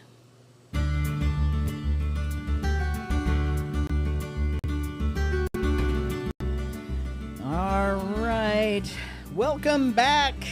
Thank you so much for listening to these podcasts. If you are listening to these podcasts, Anchor FM or Spotify or one of the other places, we are at Glsen, amazing event happening. And you know what? If you're listening, you probably missed it. And I'm sorry about that. But I have some good news. And the good news is this. Pride is happening in Omaha, July 15th and 16th, which is a Friday and a Saturday. I say Friday because Youth Pride is happening. And so if you are under 17, 21. under 21, you can go to Youth Pride, and it is free. And then the next day is the parade in downtown Omaha. We're going to get some more information about all of this because my next guest has some inside information. So that is freaking amazing. But anyway, so if you're listening to the podcast, thank you so much. I appreciate you and love you and hope that you will keep listening and also share the podcast so that other folks can learn all the fun things that are happening in Omaha and in the community. So my next guest on the podcast today is, well, they say that they're my stalker. And their wife is sitting here, so so I can say that and I won't get in trouble. But they say that they're my stalker, but they are also one of our biggest fans, myself and Avalisa. Whenever we a live stream or a Speaking of Happy live stream, Nikki always shows up. That's my way of learning things because with my medical conditions, I generally, goodness, cannot go out in the community, like to bars and stuff because of the strobe lights. I have seizures. I can't do heat. I was here earlier and I left because I felt woozy. And so I knew I had to get out and get an air condition. So I can't be in the community as much as I want to. So I have to find alternative means to learn about what's happening, what's new, what's relevant, and what could be affecting my students. Yeah, absolutely. I'm going to have you scoot your butt over this way just a little bit. Now we can see your face on camera. There you go. Beautiful. Turn your microphone a little bit towards your mouth there, and then pull it in just... That's what she said. I know, right? So for people who know me, I usually do not need a microphone to talk. So this is different for myself.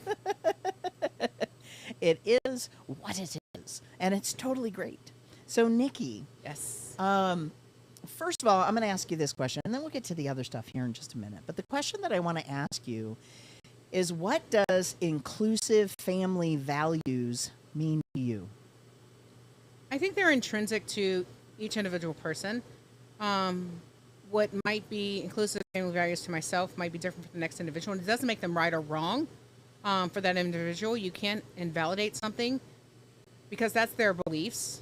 You can enhance it, but you can't invalidate someone else's beliefs. Like if there is someone who is right wing and they believe this, that, and the other, that's them, and that's a life for themselves. But for me, it's allowing all to let me know where they stand in my life. And if I value that individual, I'll let them stay. But if I don't value that individual, you can be over here on the outside. I'll still communicate with you, but you might find out different things than, say, someone who is part of my close group. So more on the periphery Yeah. instead of kind of in the action. Yes. Totally get it. And, you know, I think you're right in saying that, like, you know, as folks who are LGBTQIA2S+, you know, we do have to be careful about who we let into that more close space, because not everybody is okay to be in that space. And sometimes you think they're okay to be in that space, and then they do something to show you that they're not. Correct. And so then they're like, okay, I'm going to move you kind of out here, because I've done that too. And then if they continue to do things or continue to show up and do things that I consider not just harmful to me, but to the people that I love and care about, then they're just gone. Yes. I've recently had to block people on Facebook, and for the first time ever, I blocked someone on email because I can't be around that toxicity. Yeah. Yeah. You can't. Right. Well, you know, I always tell people there's 20% of people who are going to feel one way, and they're really strong in that feeling and that belief and that view and that thought. And there are 20% who are totally agreeing with us and are with us, and we don't have, we're going to always, those are the people that I will spend time with. It takes a few minutes to figure out if I'm talking to someone who's in that 60. And if I identify that they are, because I can tell by the way they talk to me, I can tell by the words that they're using as they're talking to me, I can say, okay, I get it, and I'm going to continue to educate. And their body posture too. Like, yeah. body speaks so many words. I work with students who are on the autism spectrum, and even though they may or may not be verbal, their actions tell me a lot. And so we always have to be cognizant of all parts of communication. Yeah, absolutely. Well, I love that you're an educator and that you also understand that you don't know everything and sometimes need some education as well. So, again, I appreciate that you're a fan. I know I kind of joke about it, but I really do appreciate it. It really means a lot to myself, and I know it means just as much to Avalisa that you support the work that we do. So thank you I for wish that. I could contribute financially, but we're not in that spot for our family.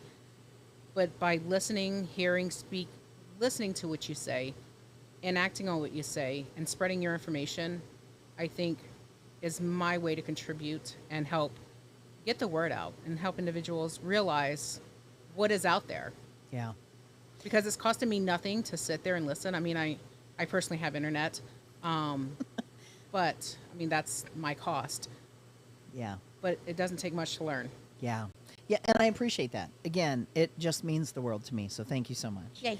Okay, so now one of the other reasons why Nikki is in the Pride trailer today is because Nikki actually is a board member for Heartland Pride. Yes. And you also, I know you do a lot of live streaming stuff. I know you don't think I do, but every now and again I'll catch your live stream and I'll watch you.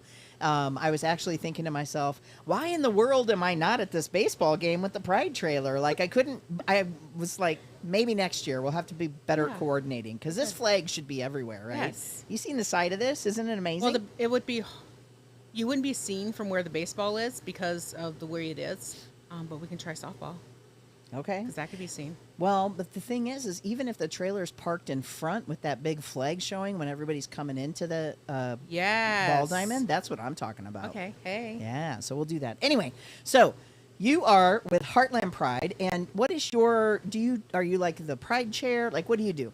I am the vice president as well as the secretary. Okay. I'm dual rolled. Okay. We That's do need a lot. secretary.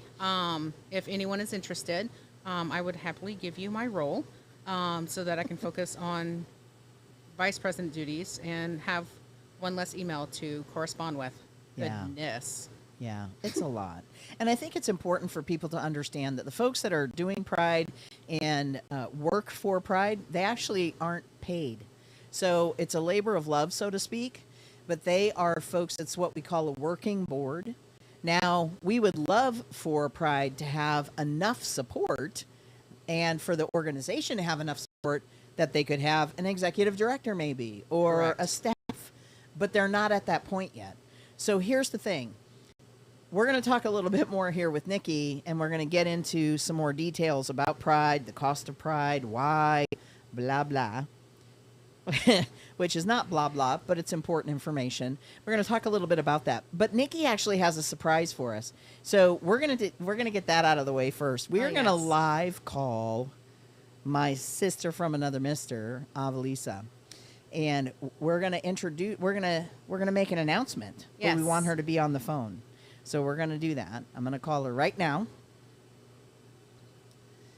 Let's see. Hopefully she's at a place where she can talk to us. She usually, if she doesn't answer, she'll shoot me a text. There's someone outside the trailer with what looks like a computer on their head. Is it? It is, isn't it? Is it the unicorn though? Oh, she's not going to answer. Mamma mia. Has been forwarded to an automated. Okay. Oh, here. She's calling right back. Don't they know? Hello, Alisa. Hi. Hi, this is Nikki. How are you?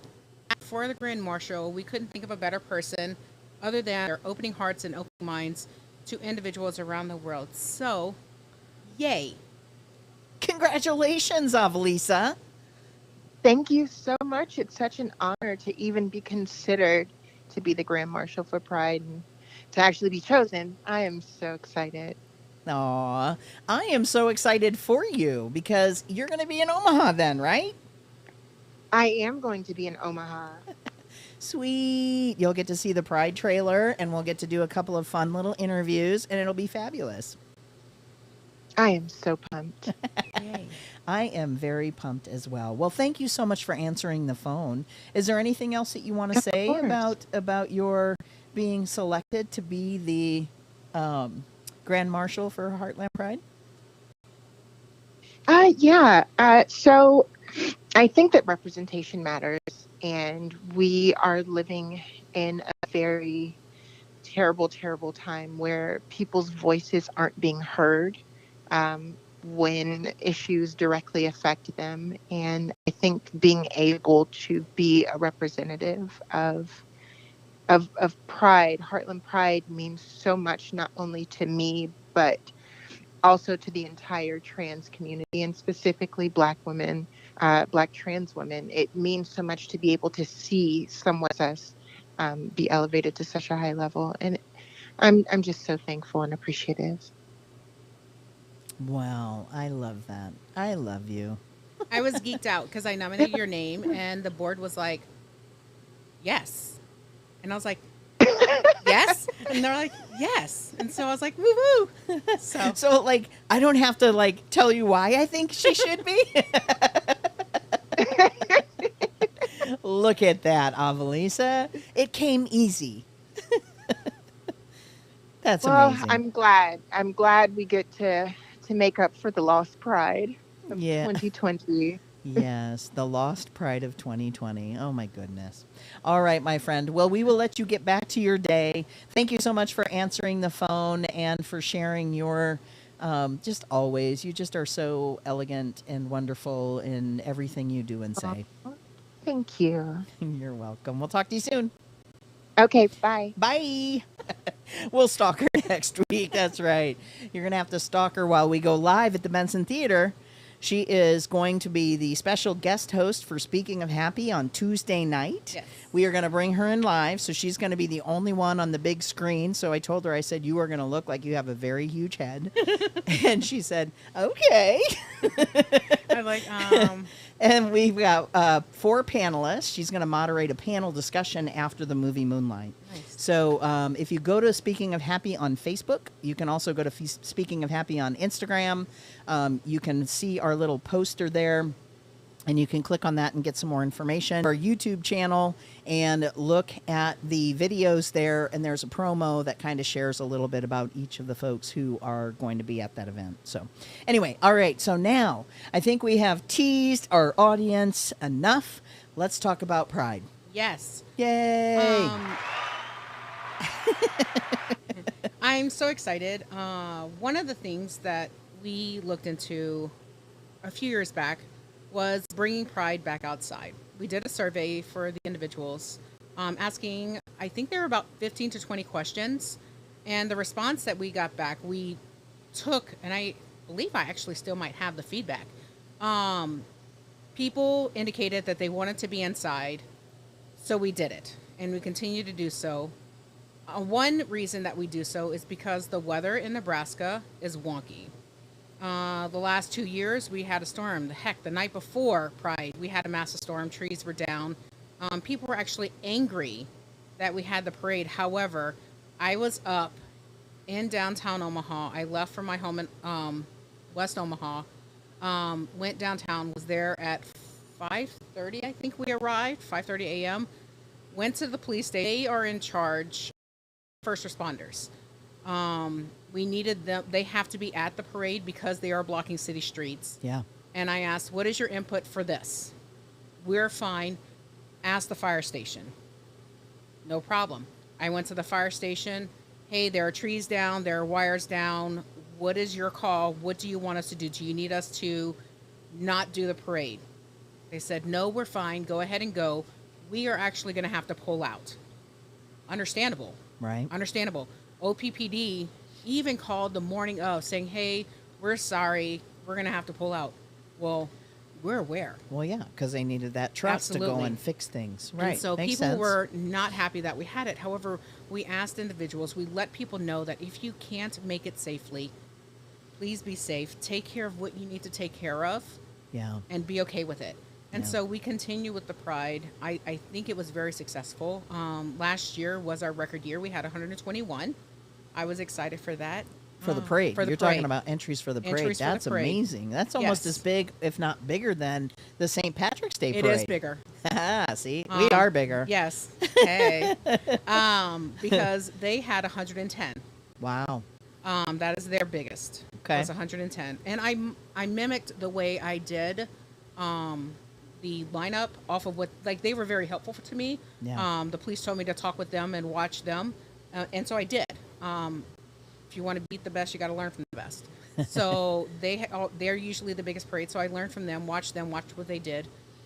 And so I implemented their tactics, and it worked for us. Yeah. Well, we were so successful last year with it, and all that is happening within the community, within the world around us, we have ran out of real estate for the Heartland Pride this year. We have 140 entries For the parade. for the parade. Holy cow. And so people are angry that we're telling them, no, you can't be in the parade, but we physically ran out of space. Wow.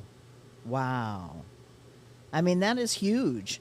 I mean, that is really huge. People don't understand that to have that many folks involved in the parade and all of the logistics that go into that. Yes. Now, we do want to be clear. The parade itself is outside, It is outside. but the other events are going to be inside at the CHI Center, correct? Yes, we start the parade. We start lining up. We want everyone lined up by 8:30. That way we can have the judges go through and look at everything. And if someone is missing, we can fill and pull people forward so that we can, because there's a section where the people coming through, I have my notes here. That's why I have my phone. Sorry, friends. Okay. And then where they exit, they cross. And so we make sure that that group is free to move about easier. And so we make sure that we can push those gaps closer and make sure everyone's in. That way we can also let the judges know group number H3 is not here today, so they won't be able to be judged. Got it. And then we can also call and say, hey, is something wrong? Are you stranded somewhere? Do you and we need can find out. assistance? Yeah. Absolutely. So because we have all their contact information, we have it with us and we're prepared. And so that parade starts 10 o'clock, like not 9:59, not 10:01. We start at 10 o'clock because we have streets cleared. So if there's a breakdown, we have to clear that breakdown out of the way so that we can get the parade rolling, because running or not, if we're not finished with our parade, it ends. And we want to get all the participants through the parade, show the organizations to the community, and the community see the different organizations that support them. Amazing. I mean, I just can't even express to you how amazing it is to me, because the very first Pride was more like a march here in Omaha. The very first parade. I believe we're in having the first 19 group come to Yep. us. Yeah, I was getting to that. Oh, sorry. It's okay. Spoiler alert. I get It excited. happened in like 1988. Yes. And there were 60 people that walked in that march. It was more of a march. Yeah. And there were folks who actually walked in that who had to wear bags on their heads because Sad. they were afraid of their work seeing. And here we still are. have that's still today, though. I know. And that's what I was going to say is we still have people who have to be worried about their job, their safety. There are folks who are trans but can't be open at work, and so they have to go back into the proverbial closet, so to speak, when they are at work. Yeah. So, I mean, we have to understand that although we've come this far and this parade is going to be so huge, there's still so much work that needs to be done. Yes. And so much lack of understanding. But we're going to save that for another show because we want to keep talking about Pride. All right. So Youth Pride is happening on Friday night. Yes. 21 and younger. It's really geared for those individuals still in school. There is no alcohol there. We want to keep it to be a very safe environment. The families can absolutely come because some of the parents are just now learning that their child's identifying. Yeah. And they're at the stage of now what? And I'm glad they're at the now what Yeah. versus be gone. Yeah. Because so many of our kids are in that situation. So we want to educate individuals. We're going to have panels. We're going to have booths. We're going to have individuals letting families know this is some of the next steps. Yeah. See, Because and that's, families had these ideas for their child, and their child says, "Mom, that's not my idea. yeah. This is where I'm at, and this is where I'm going to be." And so families need to understand all that surrounds that aspect. Yes. And that there are resources and that it's okay. Yes. And that we understand that it can be confusing, but it doesn't have to be. Correct. That there is support out there. And so all of those resources will be available at Pride, Friday night at Youth Pride. Correct. And there's Now- free pizza and drink for Nice. them. They don't have to pay anything. Like, we want to feed you, we want to educate you, and we want you to have fun. Yeah. And we also give out 4 scholarships to recipients. They have applied towards March, I believe it was. Yeah. And then one of the, I know. they're in your name. We have one. There is one scholarship that was named after me, and I really super appreciate that because I'm still alive. So in a Yeah. way, it's like I get to be celebrated while I'm alive. Yes. And so it's really wonderful. The scholarships are closed, but every year they usually open from about when to when. Like, when can people apply for scholarships? They usually open up in January. Okay. So just be on the lookout for that next year. Yes. We've already selected the scholarship recipients for this year, so that window has closed. And then the way they judge it, it's really wonky because the names are redacted, the pronouns are all redacted, and Wow. we are given this information that the student wrote. Yeah. And we rank them on a rubric. And as an educator, I'm one of the rankers. And so I rank these individuals. And when the Pride chair announced these are your winners, I'm like, shut your face, because I know one of the recipients. And then they're like, we know you like to run your mouth. Don't say anything. And I'm like, oh my God, you have to let them know. And they're like, we have 2 weeks. We have to let. I'm like, no, you can't do that to me. So I was really excited. I know one of the recipients. Oh, well, I love the fact that you make it more inclusive that way by redacting names and pronouns and all of those things, and just Yes. like looking at the work and letting the work speak for itself. So I love that, and I think that that is fabulous. So then parade Saturday morning, Yes. and then we have the festival immediately following the parade. Yes, doors open at 1:00, and that's going to be for the vendors. Okay. We have access to the entire CHI arena, and we did that because of safety. Yeah. We wanted to make sure that an individual that had negative intentions towards us could not rent a room and have a space in there and cause negative ill will towards any of our individuals that came to Pride. This way we can say, you know what, we don't like what you're doing. We don't like what you're saying to her. You need to leave. Yeah. And so that allows us to do that. And we made sure that we did not pass that cost on to the guests that are coming in. We opened up for scholarships to try to offset all of that. Sponsorships, not scholarships.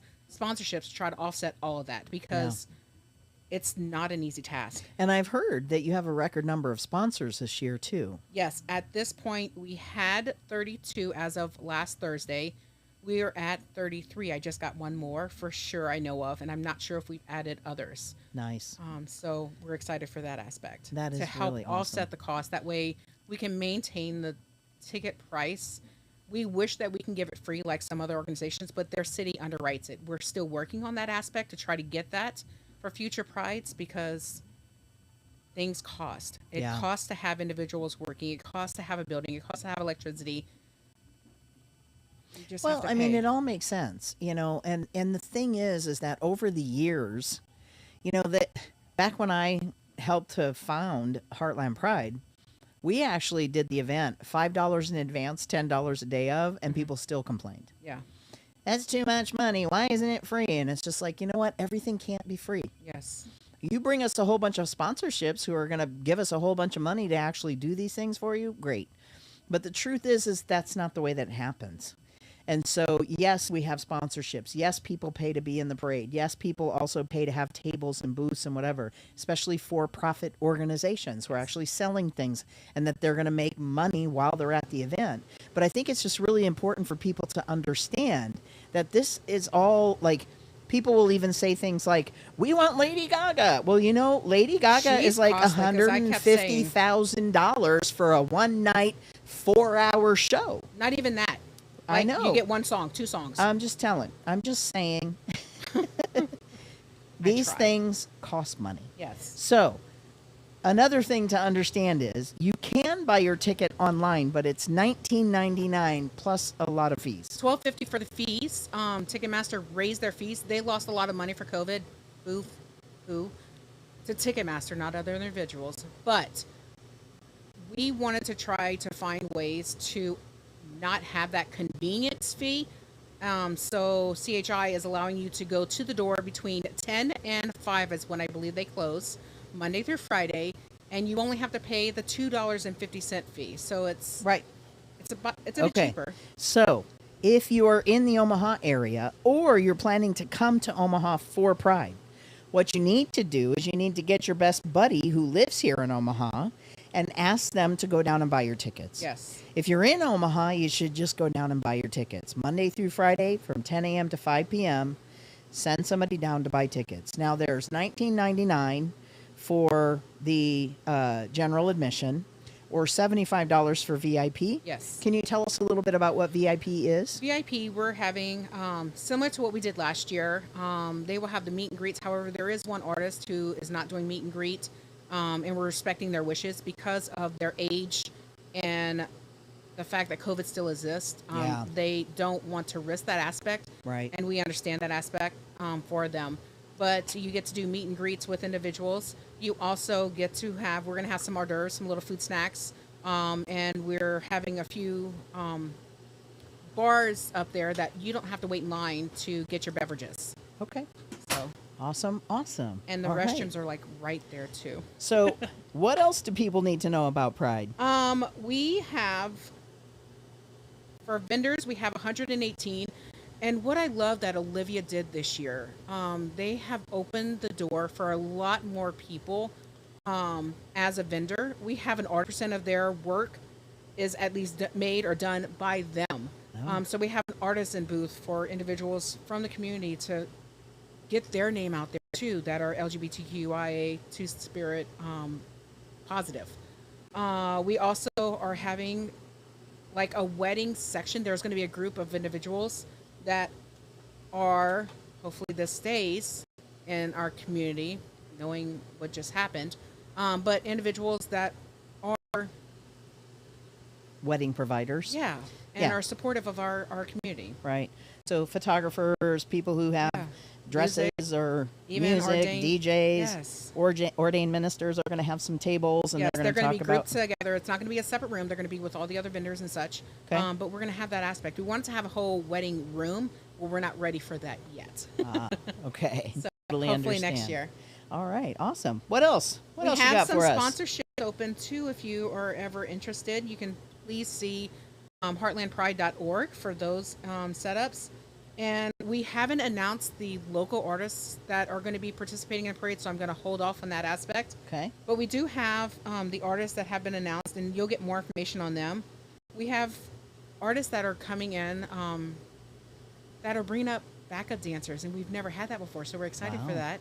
Amazing. Carmit is going to be there. They are a singer-dancer from the Pussycat Dolls. Pussycat Dolls. Rick Berry is a Britney Spears impersonator. We have Thea Austin, who's a singer-songwriter, and one of their favorite songs, like whenever they announce their name, I was like, oh my God, Rhythm is a dancer. And they're like, what? And I'm like, I'm not that old. You're not that young, but come on, from 1992, not that far from here. Yeah. Prince Poppycock will be performing both at Youth Pride and at the festival. And let me tell you, I was geeked out when I found the name because I'm a huge AGT fan, America's Got Talent. Yeah. And so they were one of the top 4 in 2010. So Wow. yeah, and when I heard how long it takes for them to put on their face, I'm like, goodness, and they're going to do it twice? Wow. Sheesh. Wow. So Nina Sky, I know we've had them before, and people are like, that's a repeat. But people ask for them back. Yep. They're Yep. twins, they're sisters, they're phenomenal.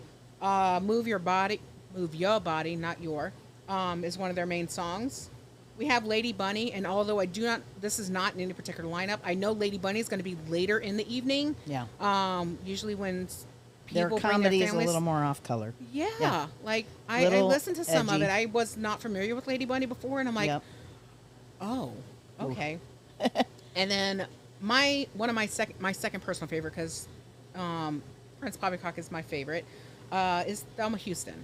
Ah. Yeah, Yep. and so we have they are R&B, soul, disco, and gospel, and so I think this is the most diverse talent that we've had, and we wanted to match our talent with our local talent with bringing in some of that diversity as well. So Yeah. I'm excited to see and hear who was chosen from the community. Let people know, because people said that we don't pay the talent. Yes, we do. Yeah. We pay local as well as the national talent. Yes, we do. To perform. Yes, you do. Some of them say, hey, you know what, thank you, here's the money back, I'm in a place where I don't need it. And some people do. Yeah. And we accept both of it. Money and some people don't. Correct. All right. Well, Nikki, thank you so much. I Yay. appreciate you. I'm going to ask you one more question real quick. What does pride mean to you?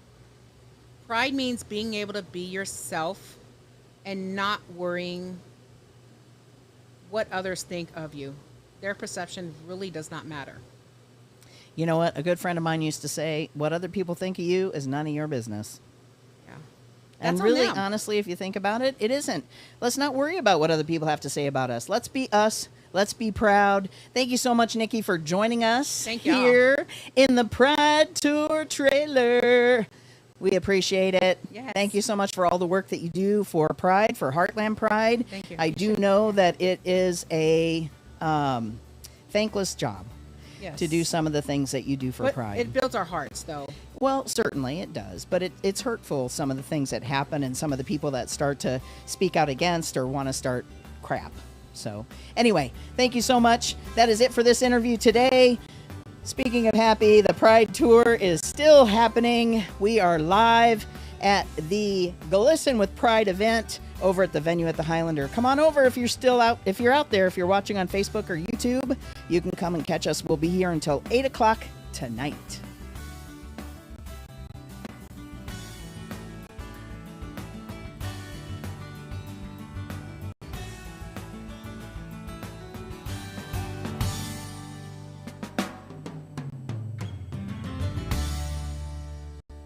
Starting the live stream. Let me make sure that we are already live.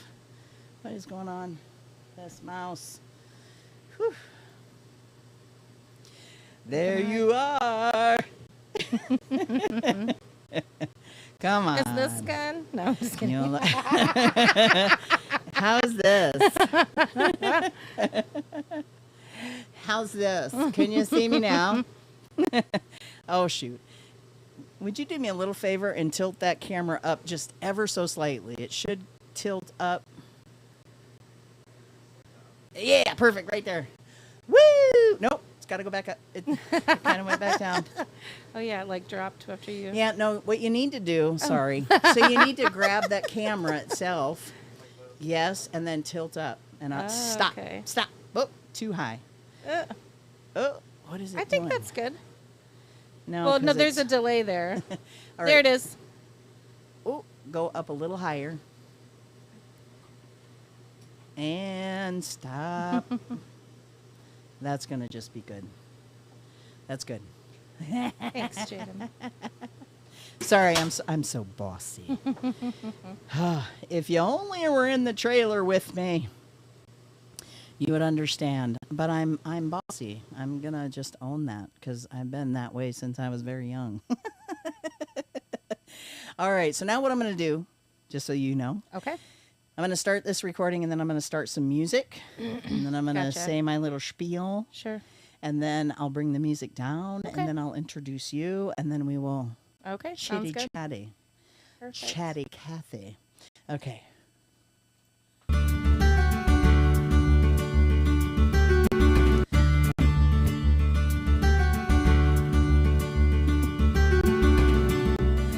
We had a little bit of a false start there. Sorry about that. I am Eli Rigatuso with Speaking of Happy, and we are rounding the corner to the end of our day of live streaming at the Glsen with Pride celebration that is taking place here at the venue at the Highlander.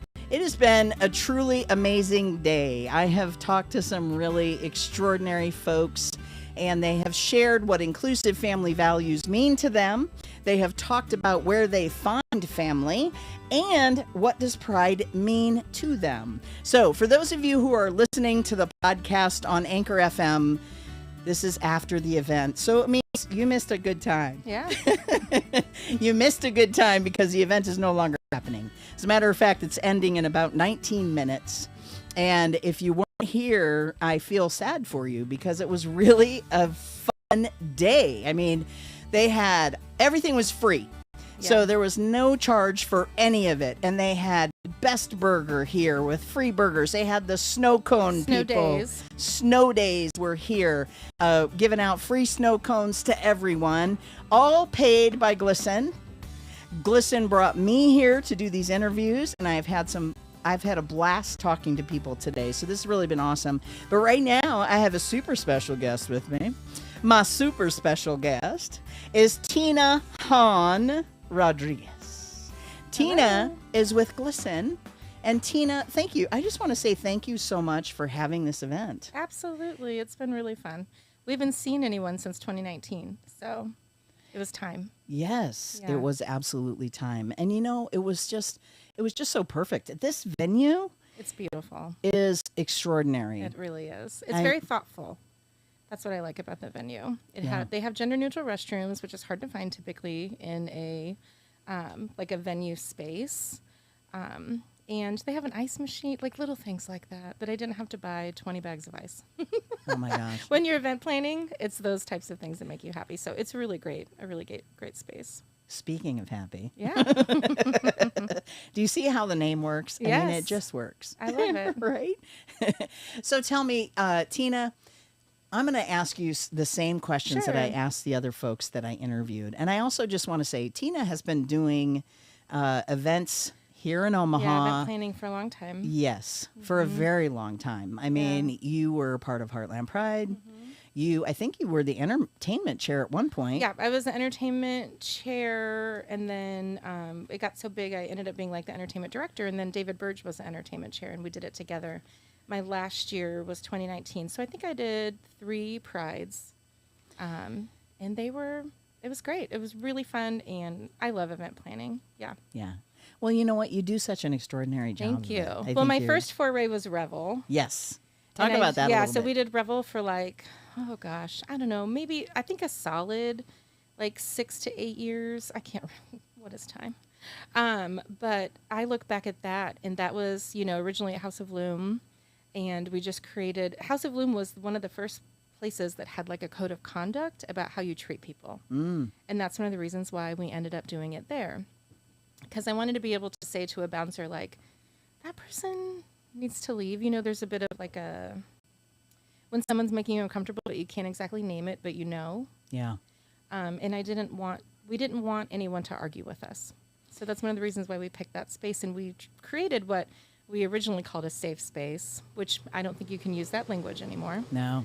But it was super fun. And we did an event every single month, and somehow we came up with a theme and decorated. And I look back now. You're no like, way. how did I ever have any of that time? But that's really how I learned event planning, was just doing it. So anybody out there that's interested, I always tell folks we need, is like getting young folks. We always have a young person on our board, is getting them really engaged. So if you're interested in event planning, please go for it, because I'm tired. But Yeah. it's still, I mean, we were here 2 hours before the event started to Right? get everything set up Yeah. and going. But Ends I'm up glad. being like, Yeah. a full 8-hour day. Yes. Mhm. And you know what? The other thing I want to say about Revel is it was a pop-up event, and it was Yeah. such an extraordinary thing happening all the time now, and they weren't when It y'all wasn't. started doing what you were Yeah. doing. You were doing drag queen brunch kind of things too, where other people weren't doing Mm-hmm. Yeah, that them. wasn't So- happening. I think my favorite pop-up was when we opened at Connections, which had been closed for 5 or 6 years at that point in time, and nobody knew, and we didn't drop the location until midnight the day before, or the night, like the day of. And yeah, my phone just went, I woke up to so many texts of like, I can't believe you got Connections. Like, it was really fun. Awesome. But I had to pick up a lot of dead mice for that one. It had been empty for so long. Yeah. We scrubbed it for like a week. So Oh my gosh. event Well, planning is not always glamorous, but it's No. always worth it. in the end. Well, wait till you hear, Absolutely. especially the last 3 interviews that I did, the short ones. Yeah. Just the responses from the young people. That's what it's about. It's about that heart squeeze. Like, my favorite, I always have like a moment when I have done an event where I just stop and I look and I just like take it all in. And that to me it's worth it. Like when I just look out and everyone's smiling and they look happy. Yeah. Yeah, that's like the only reason why I still do all this stuff, is for that one moment. Well, I appreciate you for all of the ways in which you have advocated for our community, all of the ways that you have not been thanked. Yeah. So I want to personally thank you, you. because I know what it takes to do what you do. It is a lot, and I honestly, I'm a reluctant center of attention person, so I'm usually okay with lack of thank you. I'm good with that, because I'm like, don't do that. Like, I don't want to open a present in public. Like, I'm very much like, not everyone look at me, okay? I did kind of have to twist your arm to even do this interview. So Absolutely. thank you. So I don't mind it that people don't thank me. I just get upset when there's so much criticism. Exactly. And not only of me, but it's just like, if you are not in the arena, like Brene Brown says, Yeah. then be quiet, Right. because you have no idea what it's like to put like your whole Yeah. heart into something and then have people bash it. Yeah. If you're not on the court playing the game, then I have the armchair Have quarterbacks. have no interest in your opinion, and I still always torture myself, and I always read them, and You always read the comments. I do. Oh, Tina, I'm I'm a going to need glutton to for save you from punishment. yourself. Is that what Yeah, you're saying? absolutely, without a doubt. All right. So it's question time. Yeah. Are you ready? Yeah. What does inclusive family value? Yeah. So I have to say that one of the reasons why doing this event was so important to me is because for the last, I don't know how many years, but for the last, I would say definitely the last 3, with all of the school board meetings and the, proposed expansion of sex education curriculum, with this like anti-CRT rhetoric. Like, when I hear the phrase family values, I'm like, ooh. It has started to put a pit in my stomach. And I was like, that's terrible, especially if the word Nebraska is in front of it. Yeah. I automatically have made assumptions about what they mean. And it doesn't mean my family. That's not the family that they're talking about protecting. Yeah. My children are not the children that they're talking about protecting. So it was important to me that we took a moment and embraced the fact that we do have families. And I feel like we get left out of the conversation. I mean, this week, Yeah. Here we are, you know. So when I think of family values, I think of my chosen family. I have an amazing, you know, just an amazing group of people around me that I've lived on for so long. I have the same two best friends since I was 14 years old. You know, and I have a lovely family. They are very nice people, Yeah. but we don't have the same. I think a lot of people have had to recreate what family means to them in the last 5 to 10 years because of the way the world has changed. So I think family now is chosen. It's so much more chosen than I think it has ever been for me. Yeah. So, yeah. Yeah, you know, I'll tell you, my chosen family is actually the reason why I'm here today. Unfortunately, I'm not friends with many of them now because when I came out as trans, I lost that group of folks. Yeah. Thankfully, at this time in my life, I had other folks that I could Good. rely on, Good. and so it didn't have such a big impact. But I think it's just really important for us as Yeah. LGBTQIA2S plus folks. You know, we have to make our families Absolutely. in many cases. Yeah. So I love what you said there, and I appreciate that. My next question, if you're ready. Yeah. Are you ready? What does pride mean to you? Gosh, pride right now feels different. I think pride right now has to be about advocacy. I think it has to be about standing up. You know, the first pride was a protest, it was a riot. And I think that pride has to shift. I think this last week is proof. And we need the allies to do the work. That's the thing, is queer folks are exhausted. I don't think that you can be a passive ally anymore. You know, we need accomplices. We need people really stepping into it and being supportive because it's going to get harder over the next couple of years. So Yeah. pride right now to me is about like folks standing up for what they know is right. And I also think it's really important that even though we live in Nebraska, we're still a blue dot and we still have a lot of folks that actually care. So we have to stop, I think, convincing ourselves that that we don't have the collective power. I think that we really do. I think we just have to harness it. Yeah. We got to come together. Yes. You know, that's hard. Yeah. Well, you know, I look at it. It's like we have to come together, not like in the within the community, and outside of. And outside of it. Yeah. And so, you know, it's one of those things where if we cannot build bridges with one another, Yeah. then how can we? It's almost like I used to say when I got involved with Pride. What I said was, if we are not Yeah. and making sure that we're seeking that out, Yeah. then why have Pride? Yeah. If we're fighting with one another, throwing one another under the bus, undermining one another, there's no way for us to come together as a community. We have to include all of those other intersections of identities. For sure. Absolutely. So we need to come together as Black, Brown, and Indigenous folks who are also LGBTQ plus, Absolutely. who have different families, who our families might look different. I would add to that, Eli, that you can still be in this community and have privilege. And I think it's really important for the folks that have privilege to acknowledge that and then to do more Yeah. with that privilege. Like, I'm looking at you, white gays.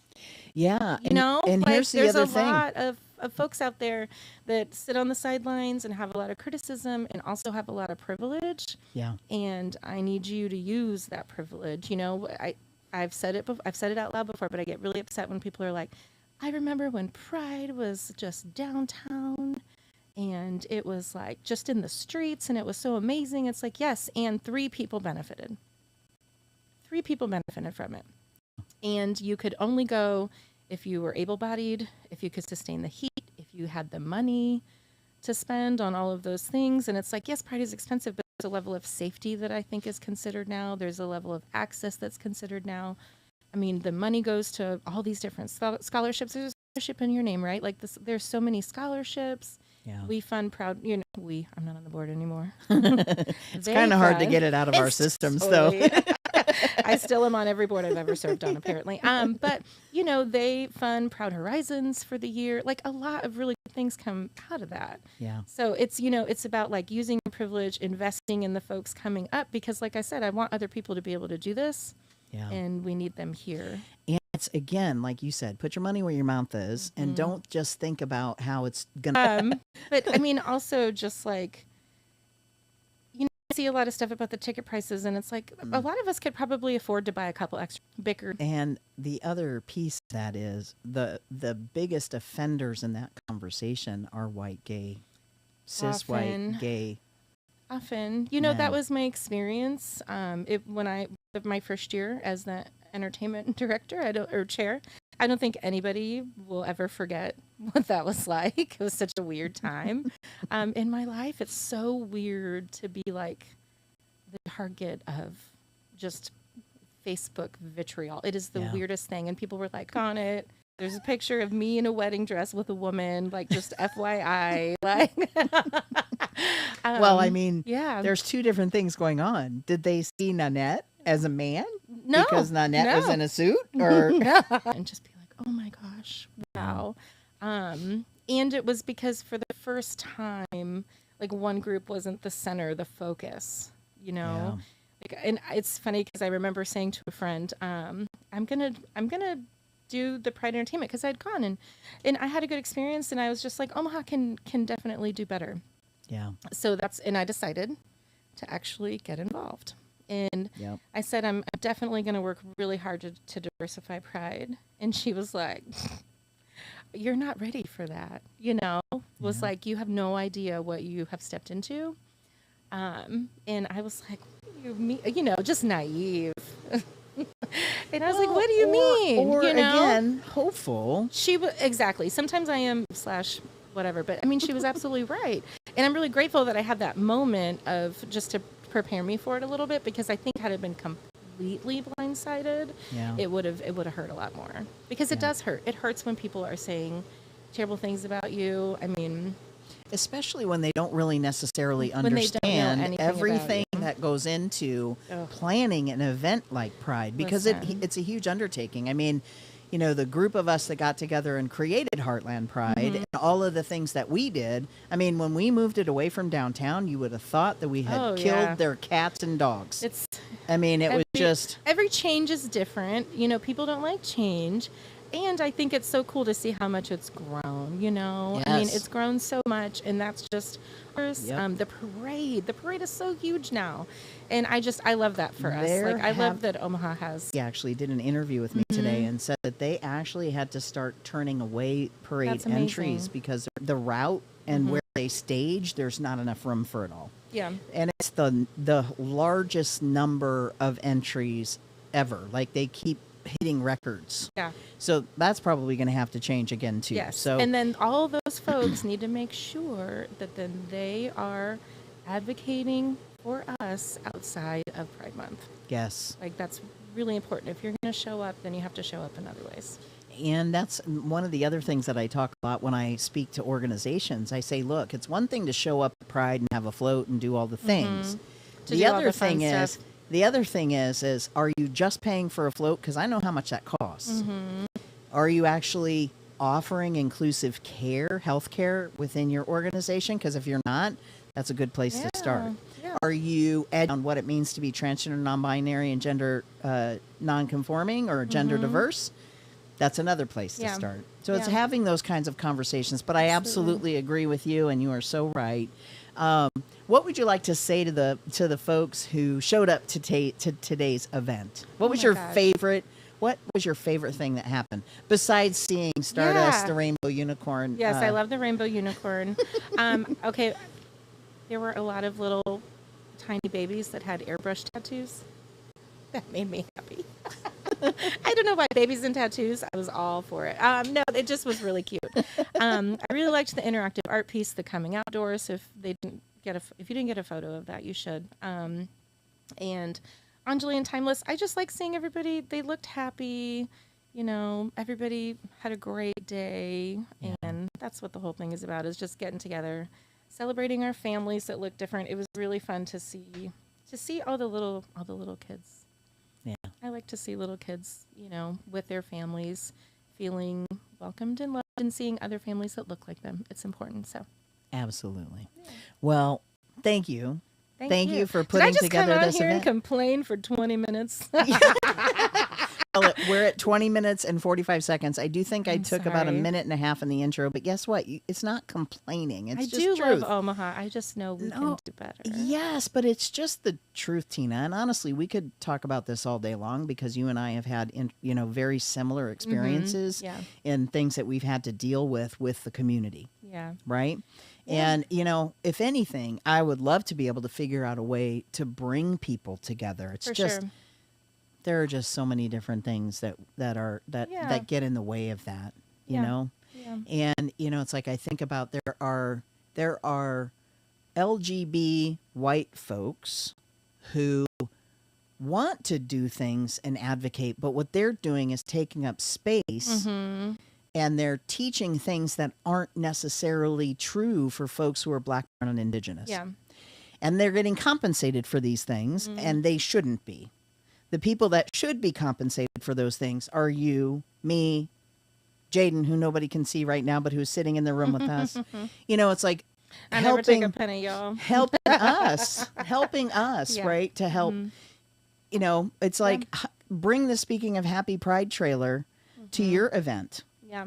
And let me talk to your folks, right? Yeah. I did this because I wanted companies to say, "Oh my gosh, we want that trailer in our parking lot. Yeah. We want to pay for you That's to a good be idea. here I for didn't a even whole think of that day." aspect of it. Yeah, to be here for a whole day and talk to our staff about what it means to be, what pride means to them, or what it is to be LGBTQ plus and what it means to them, right? So, if anybody asks you, I'm available for hire. I'm on it. I appreciate you. All right. Well, that is it. I think I might have one more interview. Somebody was waiting to talk to me, but I don't know if they're outside or not. But Tina, again, thank you so much. Sorry. You're on camera still. You're all like, I'm getting out of here. Listen, I told you, outta I'm here. like, I'm nervous. Thank you. It was really fun. You did a wonderful job. Thank you. You did a weird at all. Doesn't everyone think their voice sounds weird No. in their own ears? No, not everyone. Okay, I great. think you have an amazing voice. So quit it. Thank you. Sorry, I tried to get out of here. All right. All And right, we're folks. This is it. We are wrapping up the event today. It's Glisten with Pride happening. Well, it happened at the venue at the Highlander. Just finished this conversation with Tina. Thank you so much for joining me, Tina. And also, again, whether or not you like to have thank yous, I am going to thank you for all the work that you do and continue to do to uplift and elevate and honor and affirm our community, our families, all of those things. Thank you. That's what Speaking of Happy is all about. So for those of you who are listening, thank you so much for tuning in. Please be sure to share this with everyone you know so that they can learn too.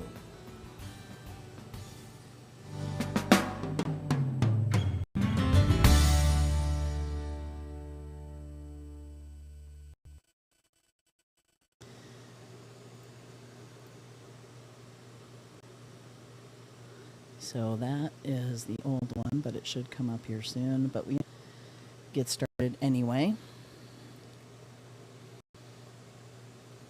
See? Now we are. You can see the We're logo live. and everything. Oh, I forgot to shut that off after the interview with Tina ended, but I'm going to shut that off. So that's off now. All right. We're going to pull this music back up here real quick. For those of you who are watching the live stream on Facebook, thank you so much. I know that you probably have popped in and out because we've been pausing and then restarting, and we didn't necessarily, it wasn't necessarily planned out. But it's okay. Nothing has to be perfect. All right. So we're getting ready to do our last interview, and then that's going to be it for today. So let me just go ahead and start this music.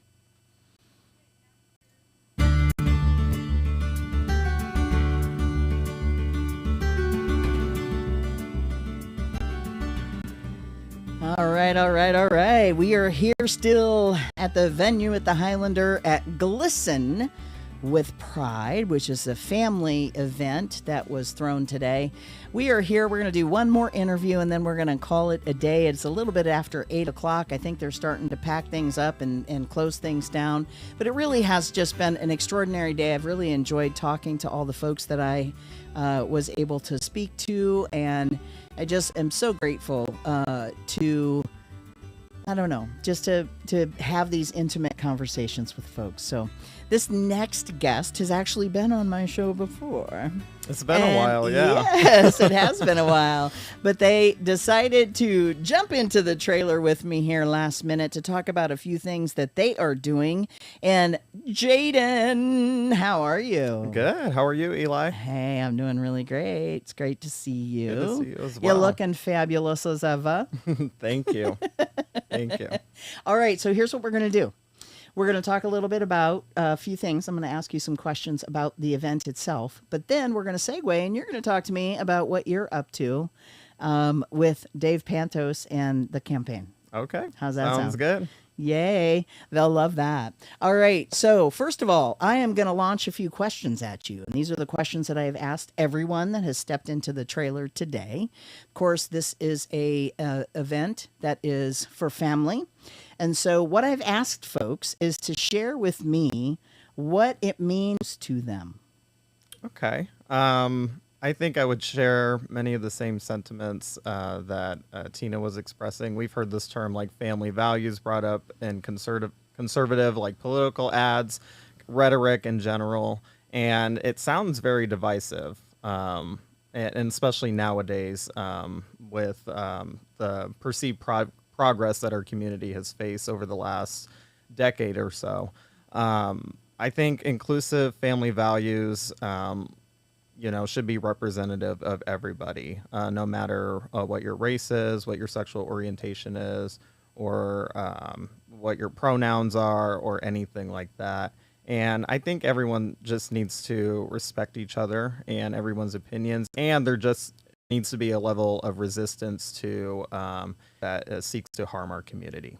Oh, that is so perfect. And I'm so grateful that you said it, because that's one of the things that I think people don't really necessarily understand is Exactly. But there has to be a division there somewhere, and I hope it's going to change, but I don't have a whole lot of faith that one day it will, just because of what recently happened with Roe v. Wade. But again, we're not here to talk about that really. Although it's important to understand that the implications of that are far-reaching. It's not just about, and I find it just so interesting when people think that, somehow if you believe in pro-choice, that all you are is killing babies. No, couldn't be farther from the truth. Yeah. At the end of the day, and it's about making sure we have healthcare access, especially to trans men who are affected by this issue. Anyone that has a uterus, and it's either.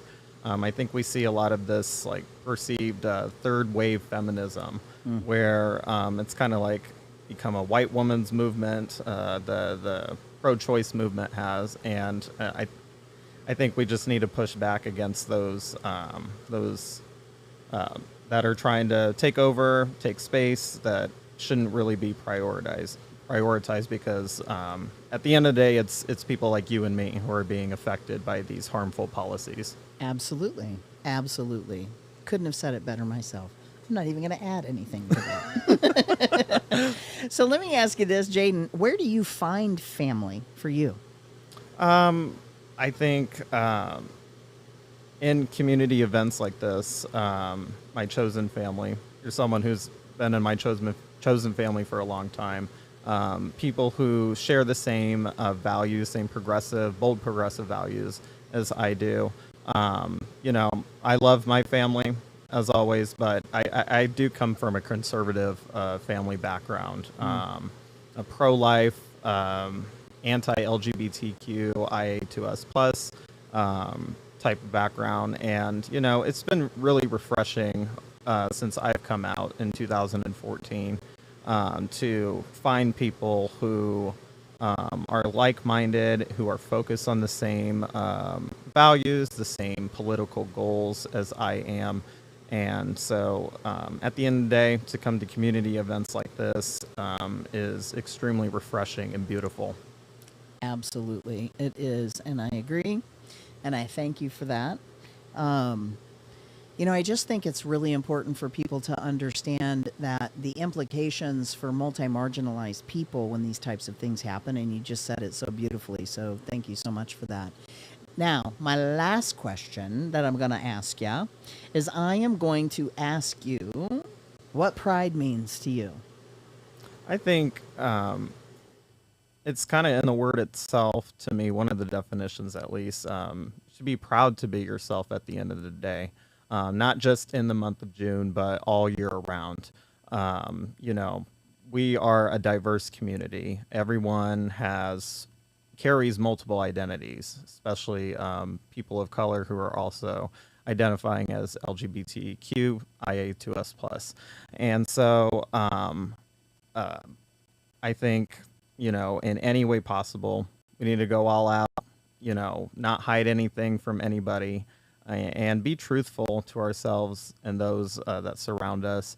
And also, again, stand up in times of resistance to the systems that are trying to oppress us every single day, because Pride did start out as a protest, as the wonderful Marsha P. Johnson put it. Yes, it did. Absolutely. And it's important. A few people today talked about knowing that history and understanding that history. It's like we still have cis white gay men and lesbian women who are saying that Marsha P. Johnson was a drag queen. And that couldn't be further from the truth. Exactly. So it's like we need to understand that history or we're going to repeat it. I mean, look at where we're at. Look at what we're facing now. Right? Yeah, turning back the clocks on so much progress that had been made and so much progress that needs to be made in the future. Yeah. And these issues that keep coming up again and again and again. It's just so frustrating. So that brings me, though, to politics. All and right. My favorite. I know your favorite. Absolutely. So tell me a little bit about what you're doing right now with the Dave Pantos campaign. So since March, I have had the wonderful opportunity to jump back into the political campaign arena, advocating for and getting folks fired up and ready to go to the polls to vote for Dave Pantos. Dave is running for Douglas County Attorney against the current county attorney, Republican Don Klein, who famously switched from the Democratic Party to the Republican Party following criticism for perpetuating white supremacy in the James Scurlock case back in 2020. Everyone knows and everyone can agree in the community that wrongful decision, and it had many political implications since then. And we are a bold grassroots campaign, and we are working diligently day in and day out to unseat him so we can have a county attorney who's focused on prison reform, criminal justice reform, ending prosecution for lower level marijuana offenses, something that directly affects people of color in Douglas County every single day. Securing justice for sexual assault survivors. There was 1,000 outstanding rape cases outstanding at the end of 2021. That is totally unacceptable. And just reducing crime in our community and reducing incarceration rates at the same time, so we're not continuing to pad big prison statistics that, our state is facing a huge overcrowding crisis. So, we need a county attorney who's focused on delivering for the people and by the people. So I am so proud to, get these steps in and get these hours in to make sure we have a healthy win in November. Awesome. Well, that was amazing. And I appreciate the work that you're doing for the campaign and also just the difference that you make on a daily basis. I know that you have done a lot of different things throughout the years. And I just appreciate that you are, and you've also done a lot of advocating and a lot of getting out there and and, you know, standing up for what's right. And I just what it's about. appreciate you so much. I appreciate you. Yeah, I just think that you're an amazing human being. So thank you so much for joining us in the trailers. Is there anything else that you want to say today before we close it out? Happy Pride Month, everybody. Even through these tough times, I think it's important to take moments for self-care and for self-celebration, again, by the community. And probably another thing I would say is remember to get out to vote on November 8th. Visit davepantos.com to get involved with the campaign. We're going to need everybody's help here in Douglas County to make sure we can beat Don Klein in November. Yes, please do. Let's beat Don Klein in November. And just always, always, always remember, it is so important. If you're not registered to vote, please get registered to vote. There's so many things. This is where we're going to make these changes at the ballot box, because we need people like Dave serving our community, because that's what that is. It's a position of service. So again, this is it. My final interview from the Glisten with Pride event. Thank you so much for listening. I am Eli Rigatuso, and we are out.